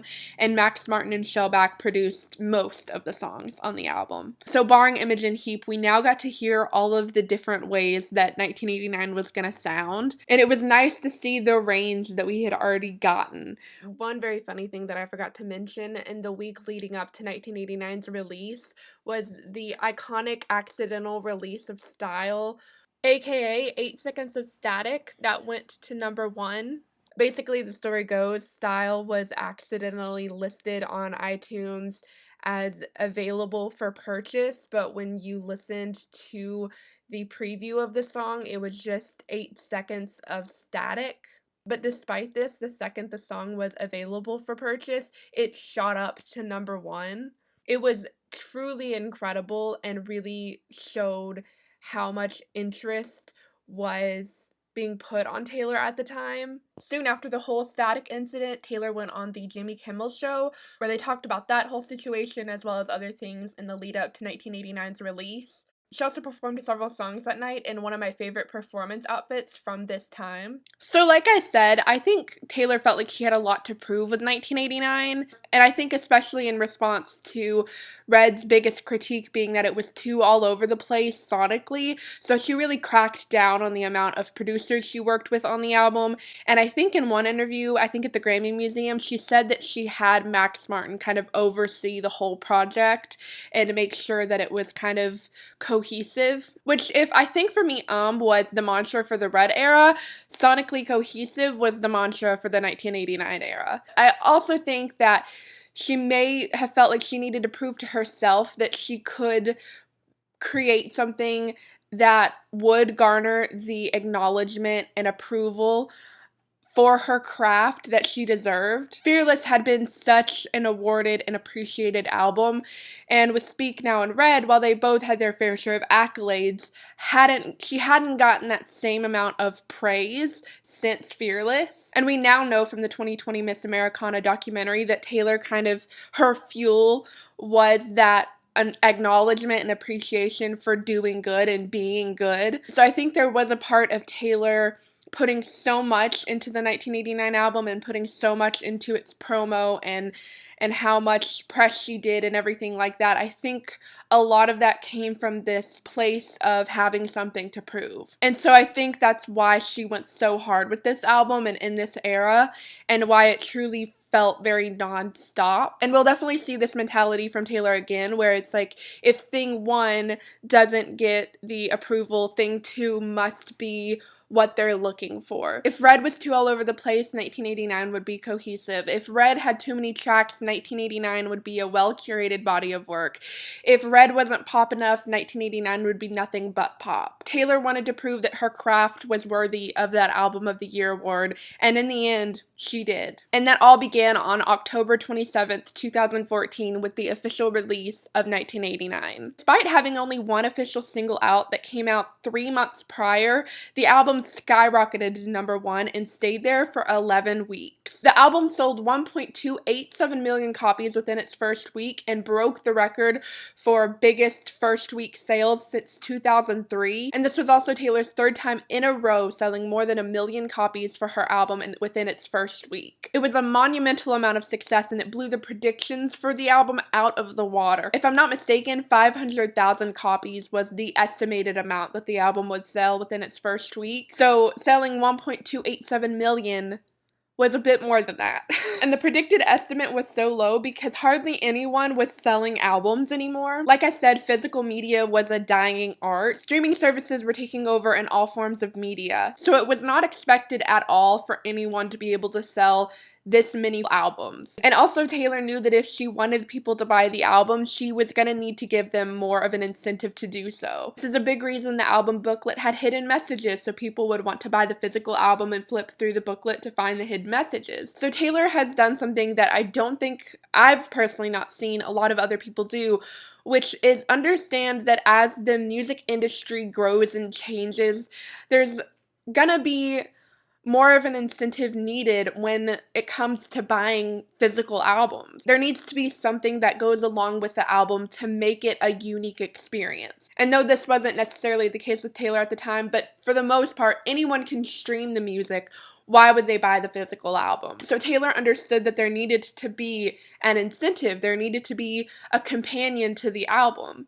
And 1989 is the first time we really see her do that, because in every single album, all of these Polaroids would be included. Polaroids had been something that Taylor had talked about nonstop throughout the 1989 era. Commercials for the album included Polaroid pictures. She was posting Polaroid pictures on her Instagram with all of her friends. She talked about them in interviews. It was a staple of the era, and it was a staple of the 1989 aesthetic. And also, fandom culture has always been about having posters and pictures on your wall, which this fit right into. You can see on the back there's parts where tape has peeled off the backing of these because I had them taped on my wall for years. They fit into the album aesthetic as well as fandom culture aesthetic. They also fit the aesthetic of the 80s. It's no secret that the 80s is an entire decade that a lot of people have nostalgia for. Stranger Things came out 2 years after 1989, so it was around this time that the 80s was like, that does not feel right. Stranger Things came out 2 years after 1989?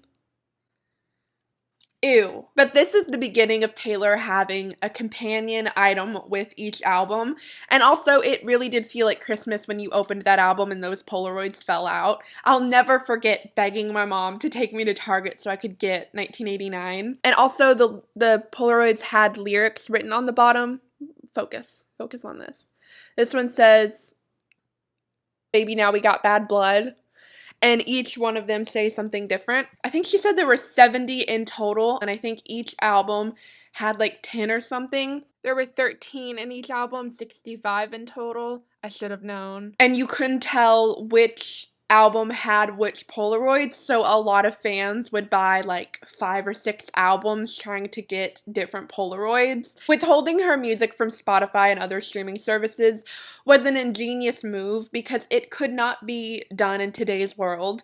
If Midnights had been withheld from streaming services, she would have been screwed. The way that music has evolved, there's no way to do an album release without it being immediately accessible on streaming services. And I think that Taylor knew that's where music was going and that's where the music industry as a whole was heading. So this was really the last time that a move like this would be able to work, and only someone with Taylor's position in the music industry would be able to pull this off. And this is just another great example of how amazing Taylor is with marketing, because it was a risky move regardless of how famous she is and regardless of how big this album was destined to be. And it was a very ingenious thing to do when she did it, because I don't think 6 months after this that model would have worked. But anyway, moving on. I don't mean to like talk about Spotify so much, but it is a huge part of Taylor's story, and it's one that is so underrated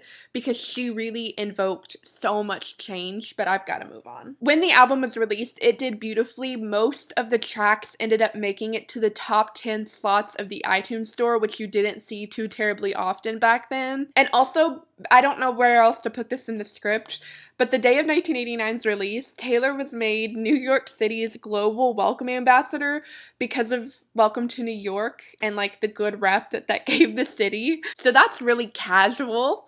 Taylor appeared on The Ellen Show the day of 1989's release, and this is the interview where we learned that Taylor called Olivia Dibbles.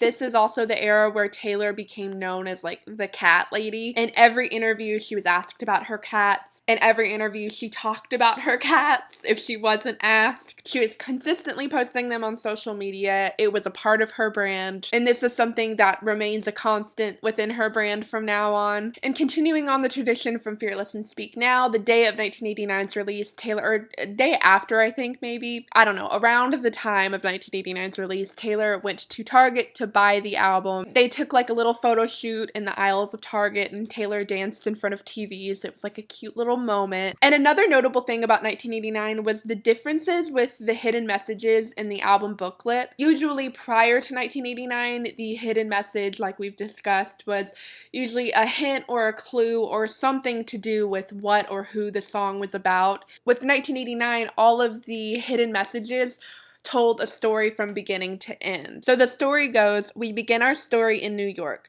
There once was a girl known by everyone and no one. Her heart belonged to someone who couldn't stay.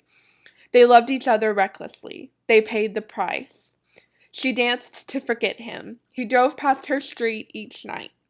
She made friends and enemies. He only saw her in his dreams. Then one day he came back. Timing is a funny thing. And everyone was watching.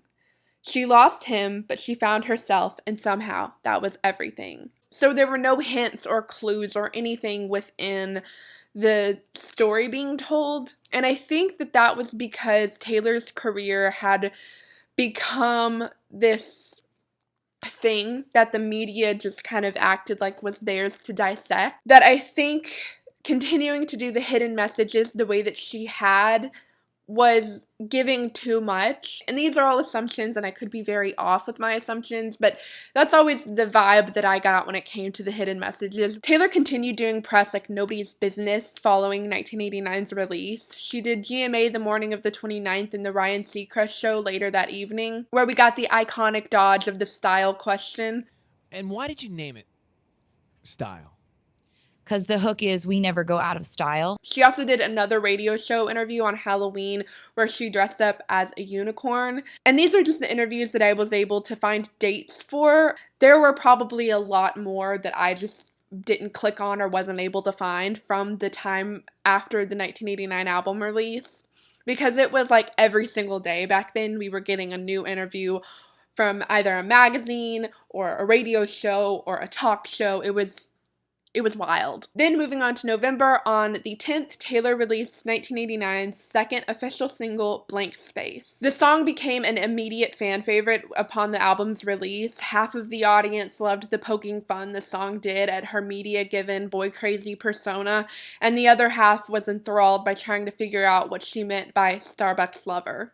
The music video for the song, which was released the same day, was newsworthy, and to this day is one of her most well-known music videos. Blank Space reached #1 on the Billboard Hot 100 chart, replacing 1989's previous single, Shake It Off, which moved to #2. Shake It Off had actually fallen from the top of the charts back in September or October, but after 1989's success, it went back to #1 until Blank Space beat it out. Taylor was the only person to ever dethrone herself atop the Billboard Hot 100 chart. As many radio and talk show appearances Taylor made, she also was on the cover of almost every single major magazine publication during this time. Rolling Stone, like I mentioned earlier, as well as British Vogue, Billboard magazine, Time, InStyle, Glamour, etc., etc. It truly was a time to be alive as far as Taylor Swift-centered content was concerned. The end of 2014 brought along with it the award show season, which gave us some of Taylor's most iconic award show performances from this era. She attended the 2014 AMAs with Karlie Kloss and Selena Gomez, where she gave one of her most famous performances of Blank Space. She also performed at the Capitol FM Jingle Bell with laryngitis. Also in December, she performed for her second and last time at the Victoria's Secret fashion show. This time around, she performed 2 of her own songs, Blank Space and Style, which was not yet a single. This Victoria's Secret fashion show performance was like a big deal because unlike the year prior, Taylor was now friends with most of the models walking the show. So during these performances, almost every single model walking the runway interacted with Taylor in one way or another. And like in 2013, when Taylor walked hand in hand with Lily Aldridge during one of her performances,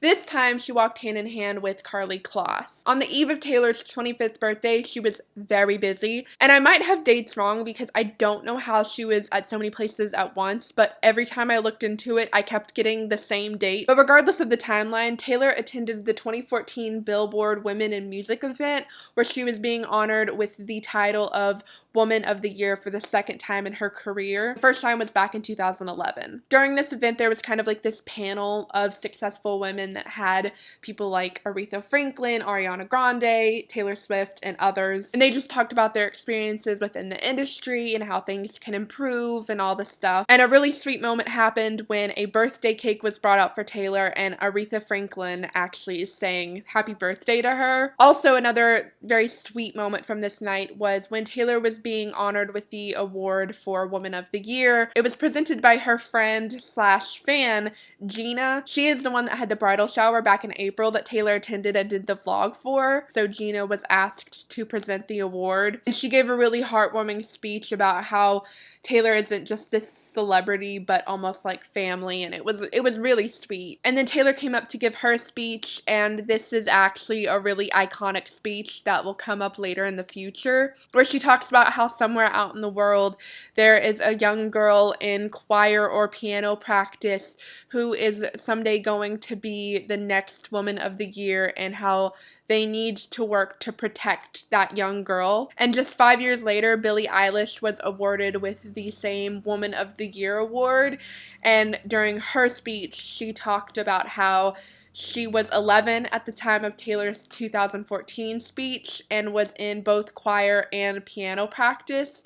And she thanked all of the women in the room for protecting her. And it's a very sweet moment, and it's also, it proves how well Taylor understood how the music industry worked, and she understood how it needed to be improved upon to work better. Then later that night, or the next day, or sometime on December 12th, 2014, Taylor performed at New York City's Jingle Bell, and Taylor was on stage when the clock struck midnight, and during her performance of Shake It Off, instead of doing the normal speaking part in the bridge before the high note, she said, "Tonight's my birthday," and then belt out the high note like it was nothing. And then after the Jingle Bell was over, or at least Taylor's performance was over, she had a star-studded birthday bash. There were so many pictures from this night, like every single famous person was there.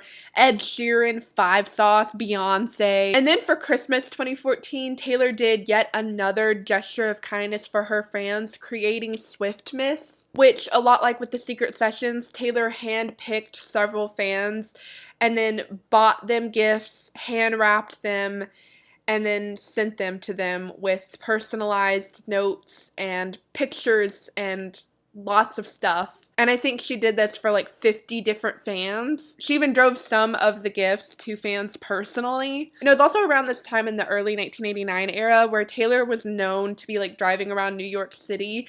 And if she saw a fan on the street wearing her merch, she would stop and get out and take a picture with them.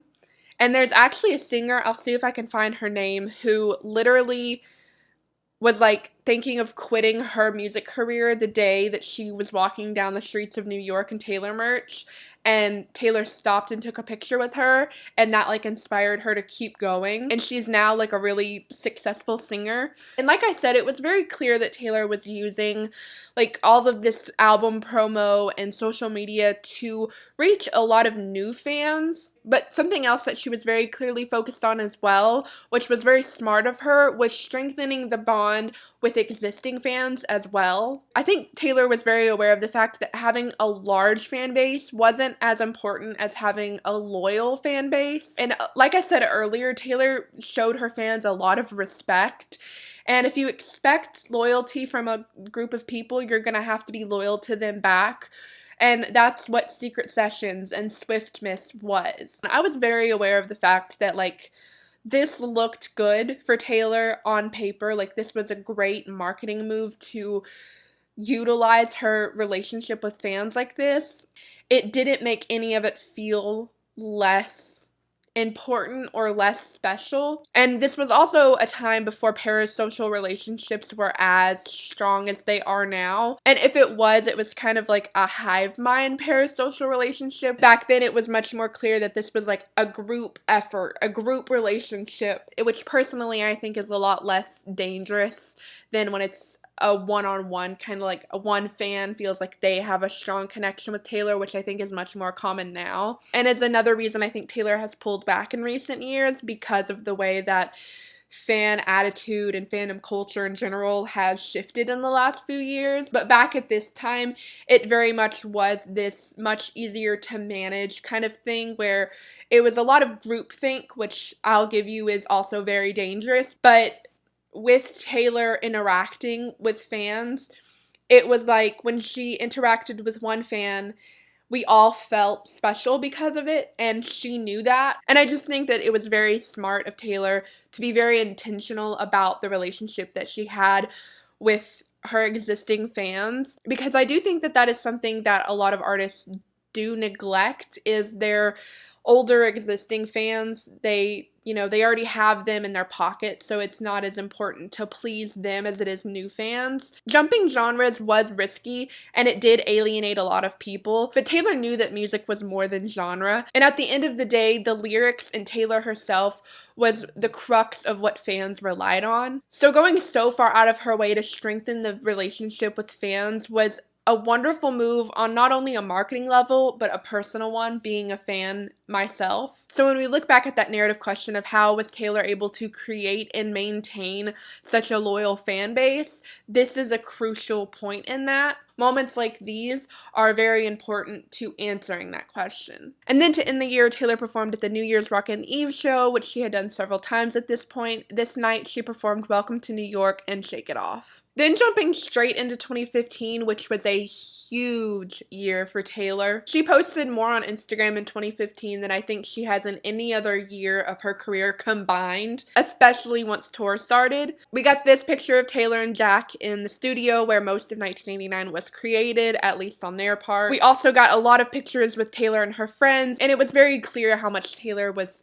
taking stock in putting value into her friendships. Taylor also posted this picture of her in front of the ocean, which the only reason I'm bringing it up is because she uses a lyric from This Love in the caption. This Love was the only song in 1989 that was produced by Nathan Chapman, who is the guy who produced most of Taylor's first 3 albums and a large chunk of Red. And This Love is actually the last time that Taylor and Nathan Chapman ever worked together. And I cannot remember the interview, but Taylor talked about how working on that song together was kind of like a goodbye between them. And it's also another marker of the big shifts that were going on within Taylor's career. Then moving on to February, Taylor attended the 2015 Grammys with her longtime friend Abigail. Taylor wasn't nominated for anything this night, if I'm not wrong, and I think this is one of the first times since like 2009 where Taylor attended the Grammys without being nominated for something. And I've always kind of felt like this was Taylor kind of playing the industry's game, showing her face where she needed to appease the award gods. But the night was pretty iconic though, starting with her interview with Ryan Seacrest on the red carpet, where he plays this video of her at age 18 saying the word "shake it off," and then Taylor like reacts super dramatically.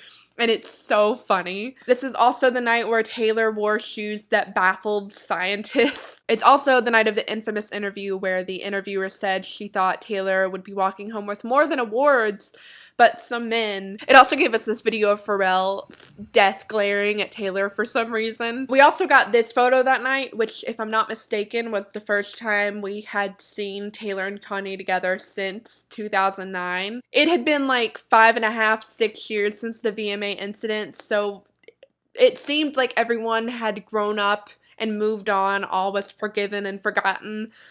Or so we thought. And this is just the beginning of Taylor and Kanye being friendly throughout the 1989 era. We all know where it goes, but we gotta talk about it. So on February 9th, 2015, 1989's third official single, Style, was released. It peaked at number 6 on the Billboard Hot 100 charts, and a couple days later, the music video for the song came out on February 13th.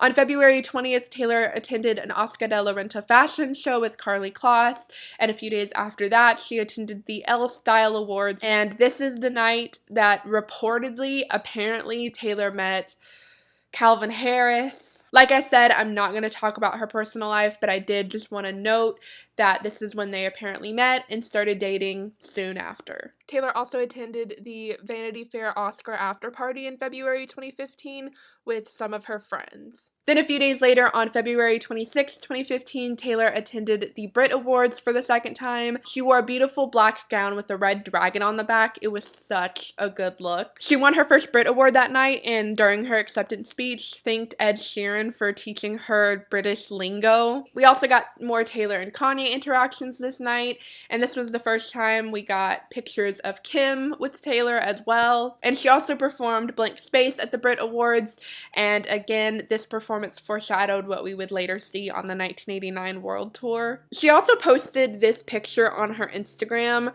She had posted 3 pictures that night, I think. One where she was kissing Ellie Goulding's cheek, I think, and she said, "My love." And then she posted another picture of her kissing her award that night and said, "My love part 2. And then posted this picture and said, "Kissing my love part 3. Or it was something like that. And this caused an absolute uproar within the fandom. Apparently, whoever this guy is was like known to be like really, really mean within the fandom. Several people alleged that he bullied them. But anyway, upon Taylor posting this, fans were outraged. The fans' response had gotten so bad that it actually caught Taylor's attention. And on February 28th, 2015, she posted this picture on Instagram with the caption, "Choose the right one." Her post only fueled flames, and it was a hectic several weeks until everybody moved on. But this was kind of the beginning of where Taylor's close-knit fan interactions kind of started causing drama within the fandom. Also in 2015, Taylor made another short little SNL appearance. It was SNL's 40th anniversary, and so a lot of like big names were returning for the show in celebration. She played a kooky cousin named Allison. Also in celebration of SNL's 40th anniversary, Taylor attended the SNL after party, which gave us several gems, first of which being this picture of Taylor sitting next to Sarah Palin and looking thoroughly annoyed.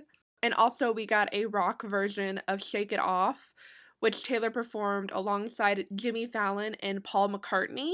She continued hanging out and posting pictures with her friends. She even did a joint cover of Vogue alongside Karlie Kloss. This was a huge deal back in the day. But despite all of her success, the media still seemed to be out for blood when it came to Taylor, keeping up with their usual, if Taylor's standing next to someone, she must be dating them fodder. But unlike the past several years, this time around, Taylor began responding responding, whether it was the iconic birthday tweet or using lyrics from the song New Romantics to deny the rumors that she was buying a castle, or posting a picture of a cat scratch on her leg to poke fun at the fact that she had her legs, arms, and feet insured for $40 million. But it made a lot of tabloid headlines and people were making fun of her and hating on her for it. But it was interesting to see her fighting back against it. It was a stark contrast from how Taylor had previously dealt with the media. And while it was nice to see, it was also something that sometimes got her into a little bit of hot water.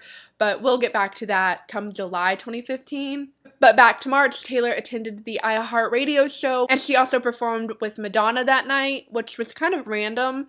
She just played guitar for, I don't even think she sang, but it was like a very iconic performance because like it was Madonna. Taylor spent most of April rehearsing for the upcoming 1989 tour that had been announced a few months prior. On April 20th, 2015, Taylor attended the 2015 ACMs. This was kind of a big deal because it was the first country-centric award show she had been on since she had moved to the pop genre. She was being honored with a milestone award that night, which was actually very wholesomely presented to her by her mother. It was a very sweet moment. You could tell Andrea was like really nervous, but it was such a cute little moment. Also in April, we got this picture of Taylor with her friends, and I love it because Lorde is randomly holding Taylor's shoe.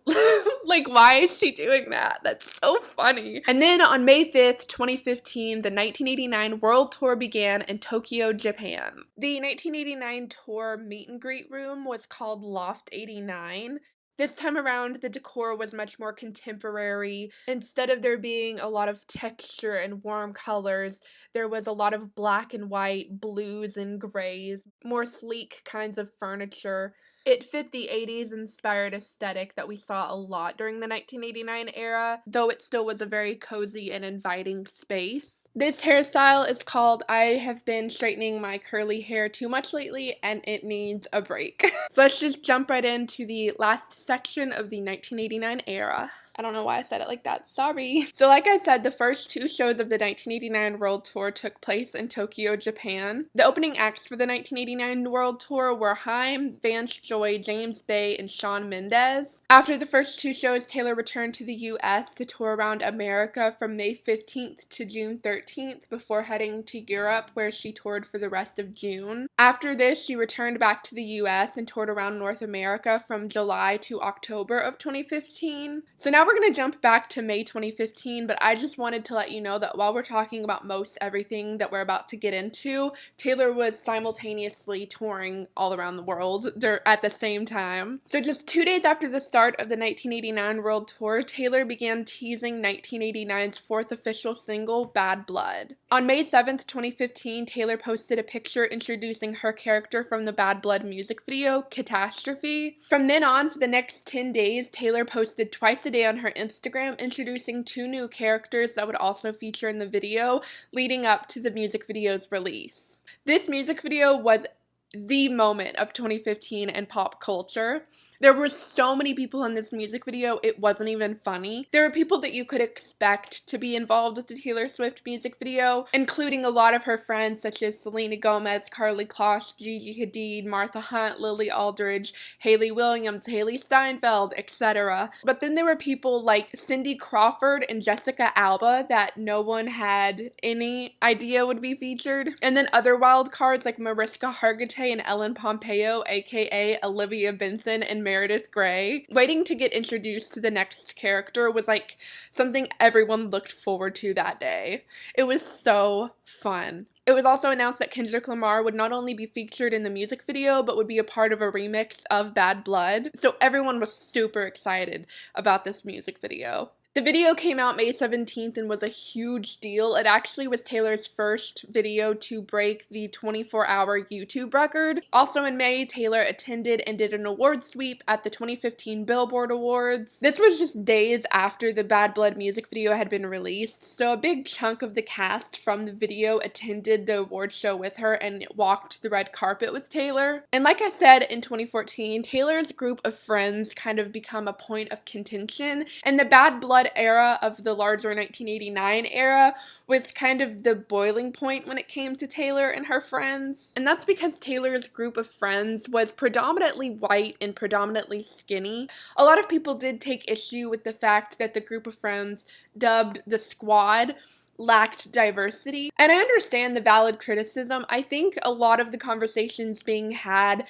about Taylor and her friends and her feminism were kind of important to have at the time, and I think they were a teaching moment for fans like me who were growing up and learning, but also for Taylor herself. Taylor has talked about in her 2020 documentary how a lot of her beliefs and the way that she lived her life needed to be deconstructed, and I definitely think that a lot of the molds that were used in the 1989 era for Taylor's life were a lot of the things that were deconstructed, and we've definitely seen Taylor come a long way in the past several years. It was also sometime in 2015 when Taylor won her Emmy. Back when the Blank Space music video was released, Taylor released a mobile game alongside it. I had the app back in the day and I could never figure it out, but basically it was this interactive game where you could like travel through the mansion that the Blank Space music video was filmed in. And all throughout, there were things that you could click on, and there were clues and hints and Easter eggs all over. I don't remember the objective of the game, if there was one, but I remember every so often as you'd be playing the game, Taylor would like waltz through the room, and it would be like, oh, you want to follow her, and it was weird, but it was very, very cool. So she won the Emmy for Outstanding Creative Achievement in Interactive Media, which means that Taylor has the E and the G of the EGOT, just has a Tony and an Oscar left, and I think she's headed straight for him. Then in June of 2015, another defining moment in Taylor's battle against the streaming services happened. It was announced in June 2015 that, like Spotify, Apple would be coming out with its own streaming service called Apple Music. And they also announced that when you signed up for the service, you would get a 3-month free trial, which Taylor took issue with. It wasn't the free trial itself that Taylor took issue with, but the fine print that said that any artist or anyone involved with the making of the music would not be getting paid at all during the 3-month free trial. So Taylor penned an open letter to Apple, much like the Wall Street Journal essay she had written the year prior, sharing her disappointment in the new platform's policies. Taylor's music still wasn't available on any streaming platform due to similar policies, and she made it clear that 1989, as well as her entire back catalog, would be withheld from Apple Music as well due to their unfair and unpaid free trial policies. She also made it clear within the letter that this was a move she was making not for herself, but for smaller artists that would be much harder affected by Apple's decision. At this point, Taylor was already a multimillionaire. A 3-month free trial would not affect her much at all, but for a much smaller artist living off of the wages they get through their music, having this 3-month trial could make or break them. And Taylor knew that, and Taylor also knew that Apple was in a position to pay artists during these 3-month free trials. And while many small artists thanked Taylor for speaking up about the issue, many others slammed her for being selfish and greedy. Which again, I don't understand, but whatever. But regardless of what people thought, Taylor speaking out evoked change. Almost immediately, Apple released a statement saying that they would change the rules so that artists and everyone else involved with the music would be paid throughout the 3-month free trials. It was a huge deal and one of Taylor's most influential moments in the industry. So it's kind of crazy to me that that's not a bigger part of Taylor's legacy in today's world. But when you look at her career, her continual standing up for artists to get paid fair wages is, I think, a big part of her legacy. Taylor commended Apple for the amendment and would go on to work with them later in the 1989 era. If Taylor wasn't spending her summer days touring, she was usually spending it with family and friends. On July 4th, 2015, Taylor and her friends shared pictures from her first, iconic 4th of July party. But Taylor spent most of the summer of 2015 on tour. And the 1989 World Tour was the topic of 2015. Everyone and their mother was talking about the 1989 World Tour because it seemed like every single day there was some more news about it, because almost every single night of the 1989 tour, Taylor would bring out a new special guest. I'm gonna check my notes because there's too many people, okay? Imagine Dragons, Wiz Khalifa, Medina Menzel, Ed Sheeran, Selena Gomez, Fifth Harmony, Charlie XCX, Leona Lewis, Lorde, Mick Jagger, and the list goes on and on and on and on and on. It literally was almost every single night Taylor had a special guest. And those were just the music guests she had. She also brought out people like Lisa Kudrow, Ellen, Matt LeBlanc, Chris Rock, etc. It really didn't matter if they were a musician or not. She just had, like, if there was a celebrity in the near distance, they were at the show. It was ridiculous, the amount of people she had out on that tour. I mean, for goodness sake, she had the entire US women's soccer team come out during the New Jersey show. She had so many surprise guests come out on that tour. It was more of a surprise when someone didn't show up than when someone did. There was truly no stopping her. It was a chaotic yet very special time. Another notable celebrity that Taylor brought out on the 1989 tour was Kobe Bryant. But little did Taylor know that he was there not only as a special guest, but to announce that a banner would be hung in Taylor's honor, since she had performed 10 sold-out shows at the LA Staples Center. And to this day, if I'm not mistaken, that banner is still there. It was also around this time, 2014, 2015, when the I Was Inspired by Taylor Swift up-and-comers began sprouting. Camila Cabello, Kelsea Ballerini, even Halsey. And while Taylor-influenced artists are dime a dozen these days, back in 2015 was when a lot of them were becoming famous in their own right, and Taylor's impact was becoming irrefutably evident. Also in August 2015, we got the beautiful Vanity Fair magazine cover and photo shoot. We also got another beautiful photo shoot from Elle back in May of 2015, as well as the now iconic Maxim photo shoot. At the end of August came the 2015 VMAs, where a lot happened. But before we get into that, we have to discuss a very messy situation, which started the month prior in July when the VMA nominations were announced. And while Taylor's Bad Blood music video had been nominated for Video of the Year, one of the most prestigious awards of the night, Nicki Minaj's very famous Anaconda music video did not get a nomination for the same category. And the Anaconda music video was a very hot topic. A lot of people expected it to get the nomination.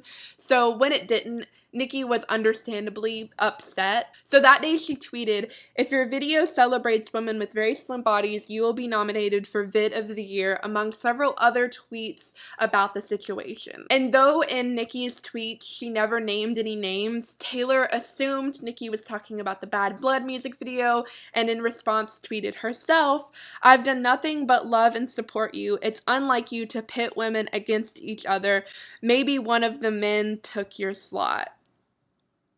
Nicki responded to Taylor with, "Huh? You must not be reading my tweets. Didn't say a word about you. I love you just as much, but you should speak on this." Then a few days later, Taylor tweeted again, "I thought I was being called out. I missed the point. I misunderstood, then misspoke. I'm sorry, Nicki."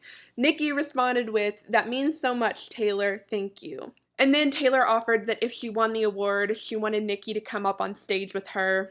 And it seemed like all was well between the two of them. Taylor definitely put her foot in her mouth, and this is definitely a moment where her white feminism shows. But anyway, Taylor apologized, Nicki forgave her, and all seemed well between the two. The situation was then completely resolved the night of the VMAs when Nicki was opening up the show with a performance of her song The Night Is Still Young and brought Taylor out to perform with her. A few other very notable things happened this night as well. This was a chaotic award show night. Taylor again brought most of the Bad Blood cast along with her on the red carpet, and during a red carpet interview, it was announced that Taylor had won Best Pop Video. There on the red carpet, she was given the award. It was kind of like weird timing. But anyway, then as she was accepting the award on the red carpet, she premiered the music video for Wildest Dreams, which I think had been teased as a single, and we knew we were going to get the music video at some point that evening. But it dropped while she was still on the red carpet. It was very bizarre. And then later on that night, Taylor did win the award for Video of the Year for the Bad Blood music video, and during her acceptance speech said, "I'm glad we live in a world where boys can play princesses and girls can play soldiers." Also, something else that happened that night, like I said, this was a very chaotic night. Kanye West was being honored with the Michael Jackson Video Vanguard Award, and Taylor was asked to present the award.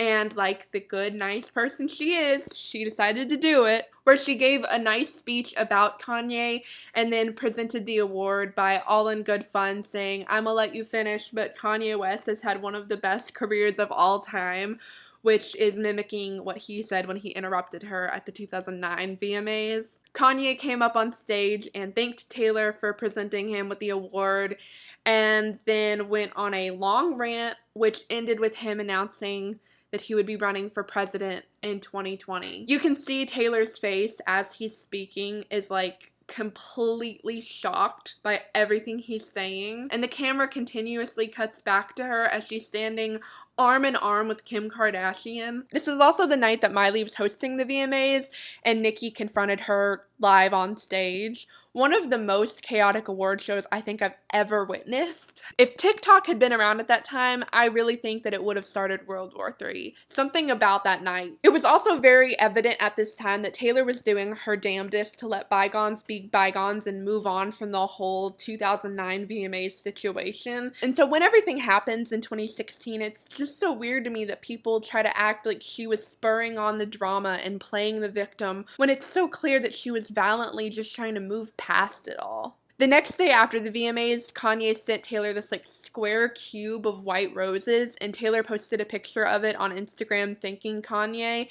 and it got like 2.7 million likes. In September 2015, Taylor did like a sit-down interview tell-all kind of thing at the Grammy Museum, where she talked about the making of 1989 and everything that led up to it. She also did several acoustic performances of songs from 1989.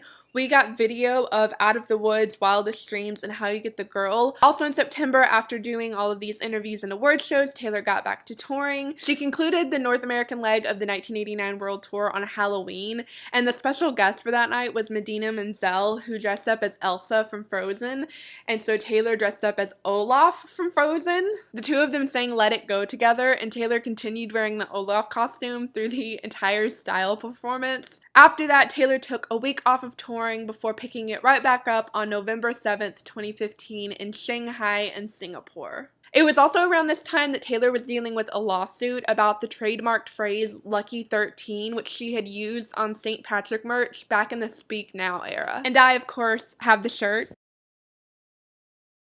The lawsuit went on for many years but was settled in November 2015. At the end of November 2015, Taylor took a vacation to New Zealand with her family. I say vacation because we later found out that she was actually filming the Out of the Woods music video while there. But she did also take time off with her family while there and posted a few videos of her and her brother on the beach. It was also around this time that we began seeing Taylor hang out with Blake Lively and in turn her husband Ryan Reynolds, who are now some of Taylor's closest friends. It was also in November where we saw Taylor take the 1989 World Tour to Australia, where she performed the final 7 shows. The tour wrapped up in Melbourne on December 12th, 2015, the day before Taylor's 26th birthday. The entire tour lasted from May to December 2015, which was much, much shorter than Taylor's last 3 tours, which had each lasted about a year and a half long. I think this happened for several reasons. A, the 1989 tour included a lot of stadiums as well as arenas, so Taylor performed to more people at once instead of more places. And overall, this tour was much more condensed than previous tours. And B, Taylor was tired. She was coming up on 10 years of continuously putting out an album and touring it. She hadn't had a real break since she was 16 years old. And C, Taylor has talked about since how she knew she was very close to being overexposed by the media. Like I talked about in the intro for the first video of this series, successful women aren't always tolerated very well. And Taylor knew that, and she knew how close she was to becoming too successful for people's liking. And I mean, as great as 2015 and the entire 1989 era was for Taylor, it still came with a lot of hate. Her every move had been made into a headline for the last year and a half since August of 2014. She was very deserving of an overdue break. So Taylor very much took a step back after the 1989 World Tour. Though she continued to put out music videos and other projects, she herself wasn't seen too terribly much for the rest of December. Though on December 20th, 2015, the 1989 World Tour film was released exclusively to Apple Music. Alongside the tour film, an interview between Taylor and Zayn Laying Low was released. Taylor continued posting on Instagram after the tour wrapped up, though she was no longer doing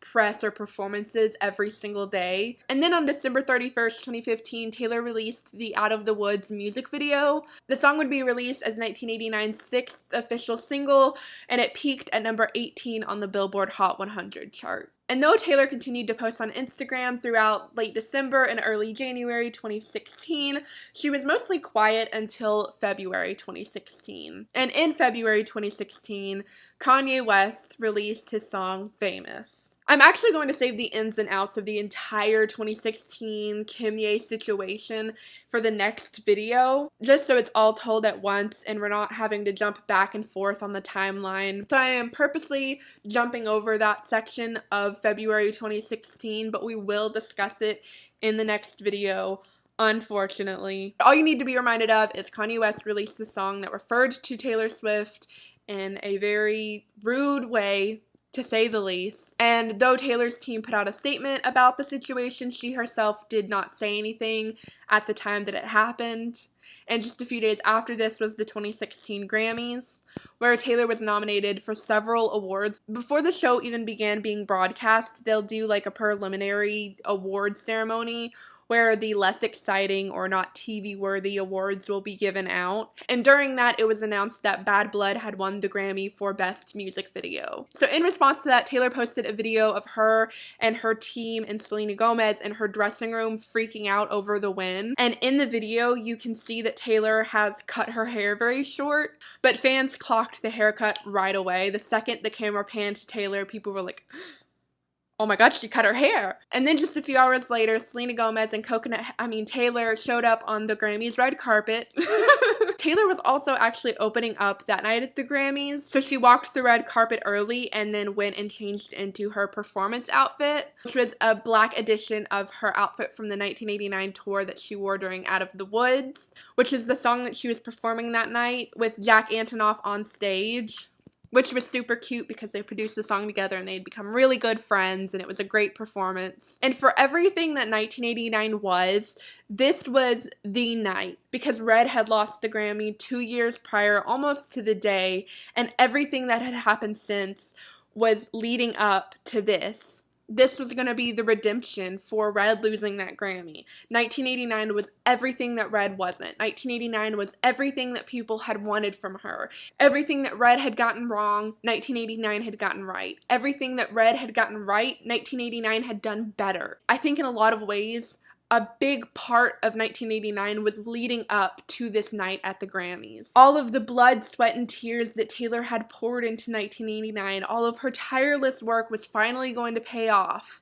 And it did when 1989 was announced as the winner of Album of the Year at the 2016 Grammys. The second time Taylor had won this award, first for Fearless in 2010 and now for 1989 in 2016. And not only was this her second win, it was her second win in a completely different genre than her first. Fearless was a country album and 1989 was a pop album. She was also the first woman to ever win Album of the Year at the Grammys twice. It was a monumental moment, and you can see the elation on Taylor's face when she wins the award. Taylor got up on stage and gave her famous acceptance speech, which was also pretty much her response to the whole Kanye situation. It was a moment that people either admired her for or thought it was an underhanded slam at Kanye. Regardless, it was Taylor's moment, and it was a wonderful sentiment to put out into the world. Her speech was later transcribed and used in a Grammys commercial, which showed a lot of young women being inspired and repeating the words. But that was it for the Grammys, and now Taylor was finally able to take her long-awaited break.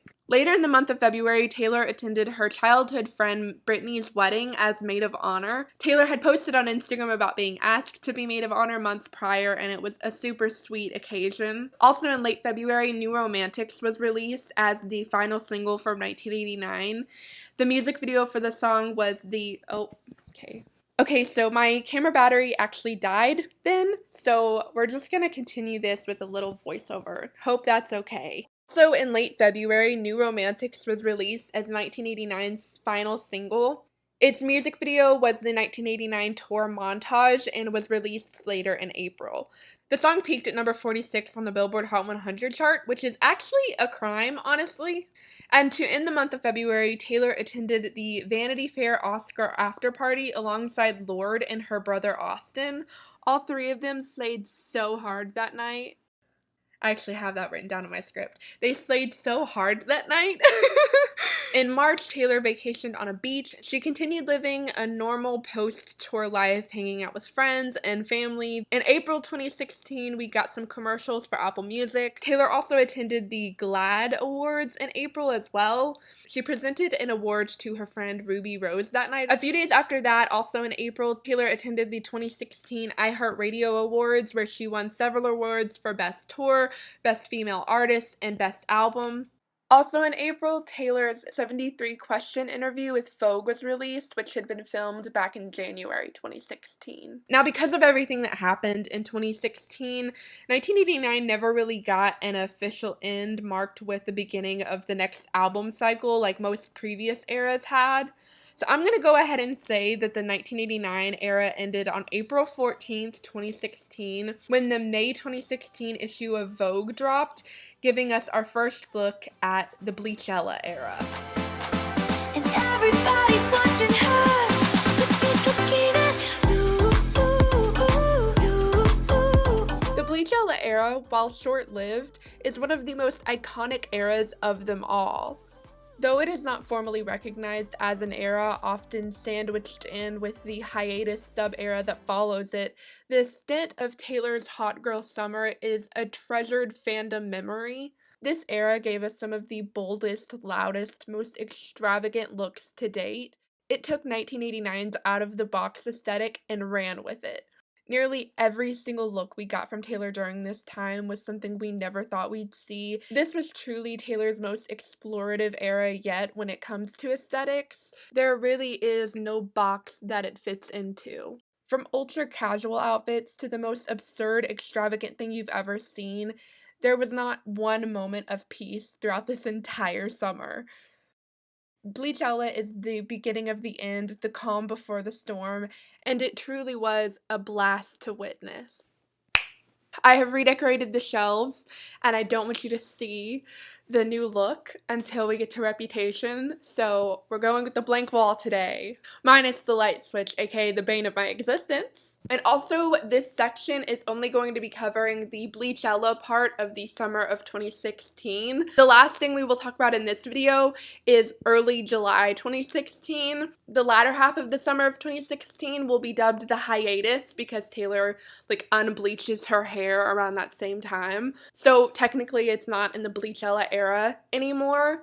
And also the hiatus era goes right into Reputation. So just so you know where this video is going to end, it's going to kind of be in the middle of an era, but that's just because that's how it shook out that year. So apologies for the abrupt ending. I promise the next video will pick up right where we're leaving off. But anyway, moving on to the Bleachella era, aka the beginning of the end. Of all the shocking things that Taylor Swift has done throughout her career, nothing compared to the shock of Bleachella. Taylor shared the magazine Vogue cover unveiling her new bleached hair, and the internet went wild. Well, at least the fandom did. Some people loved the look, some people hated it, some people didn't know what to think. And some people. It was one of the most drastic changes she had ever made to her style, and still to this day is her most unique look.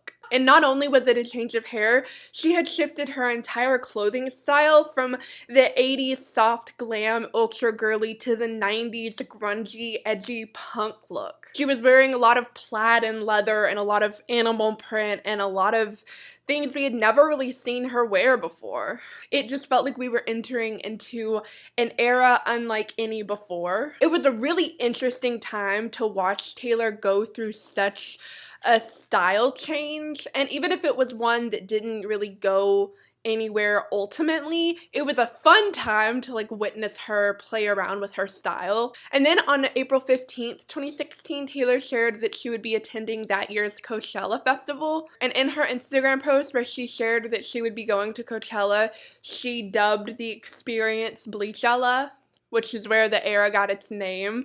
I don't know if fans ever would have done that. I don't know if we would have ever come up with the name Bleachella had Taylor not given it to us on a silver platter. But thank God she did, because Bleachella is such a good name for like this era of time. A lot of A-list celebrities attended Coachella, but Taylor never had, usually because she was touring when it was going on.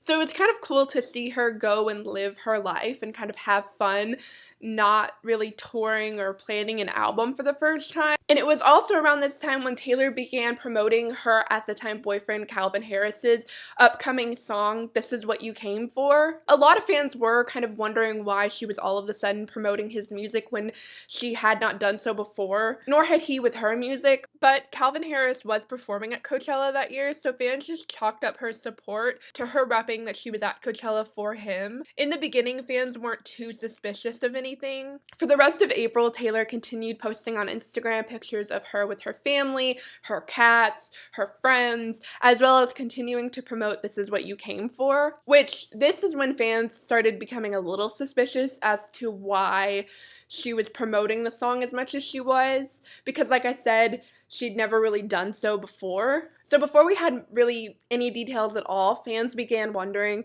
is she involved in the song? Why is she promoting it so much? But the song came out at the end of April, and Taylor was not listed as a songwriter, producer, or as vocalist. The songwriters of the song was Calvin Harris and Niels Soyberg.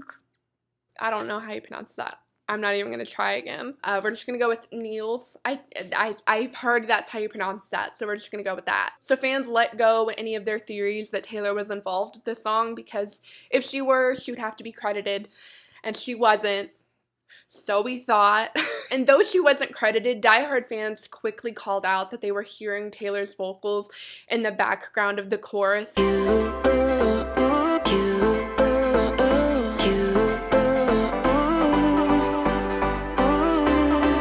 And so a lot of people were like, okay, she did backing vocals on the song, and that's why she's kind of invested in it more than other music. A lot of people were wondering who Niels was, because no one had ever heard of them, and when you Googled the name, nothing came up. But we don't find that information out for a while, so moving on for now. On May 2nd, 2016, one of the most iconic Bleachella era happenings occurred when Taylor showed up on the Met Gala red carpet in one of the gaudiest dresses I've ever seen. Gaudiest, in parentheses, affectionate.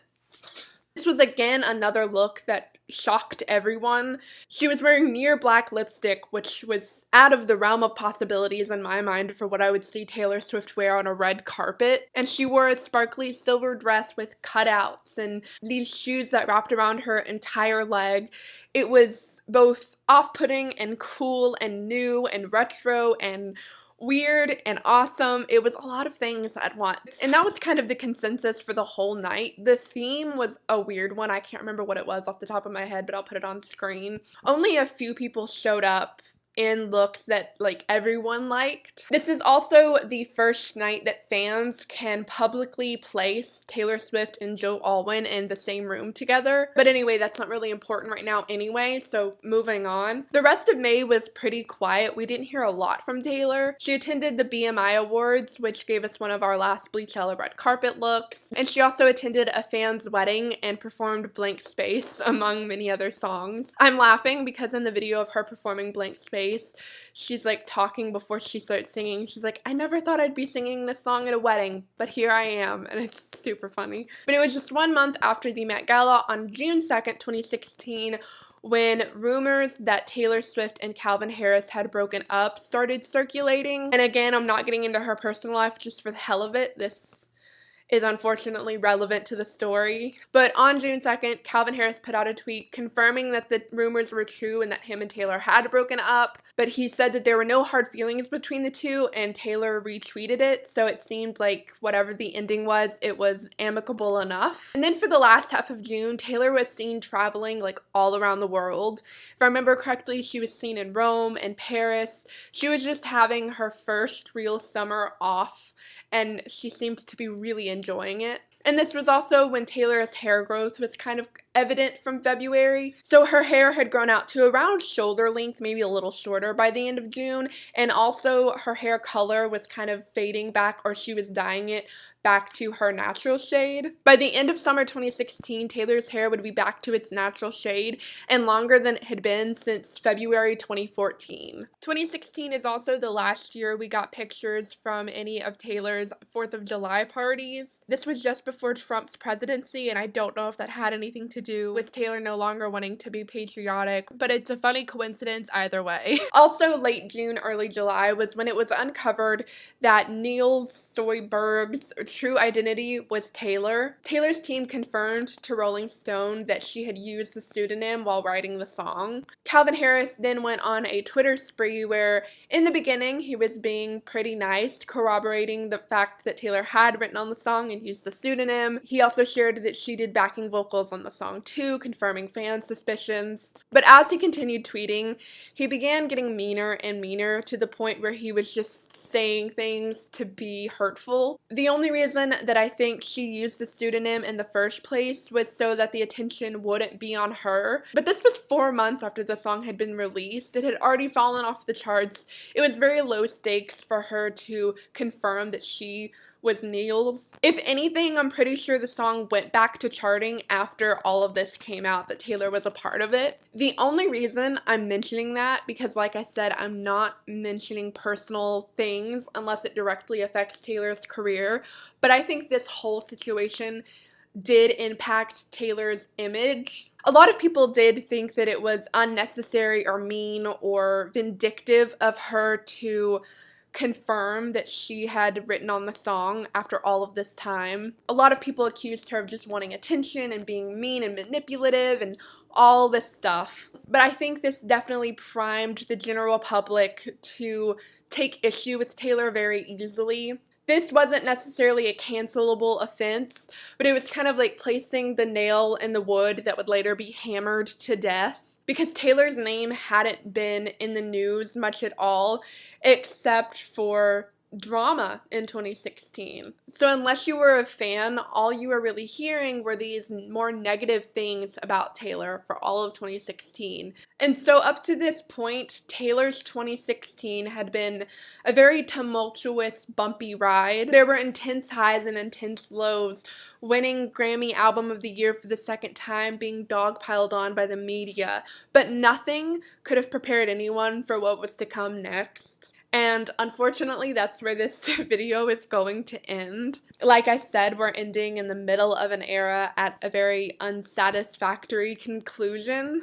because we're at the precipice right now, and the next video begins with the free fall. So, and I promise the phone call section of the hiatus era will be very brief. I have no intention of staying on that topic longer than I absolutely have to, so trust that we will get through that as quickly as possible. But luckily we have the power of hindsight on our side, and as bad as it is about to get for a hot minute, it will eventually get so much better. And with that, we're done with the second video. So I've been filming for like 2 weeks now, and I've been in love with the process. I'm simultaneously filming the second video, editing the first, writing the third and fourth. It's wild and I love it. With that being said, I think that's it for this video. If anyone other than future me did stumble upon and watch to the ending of this video, I hope you have a great day. Thank you so much. Goodbye. But if the story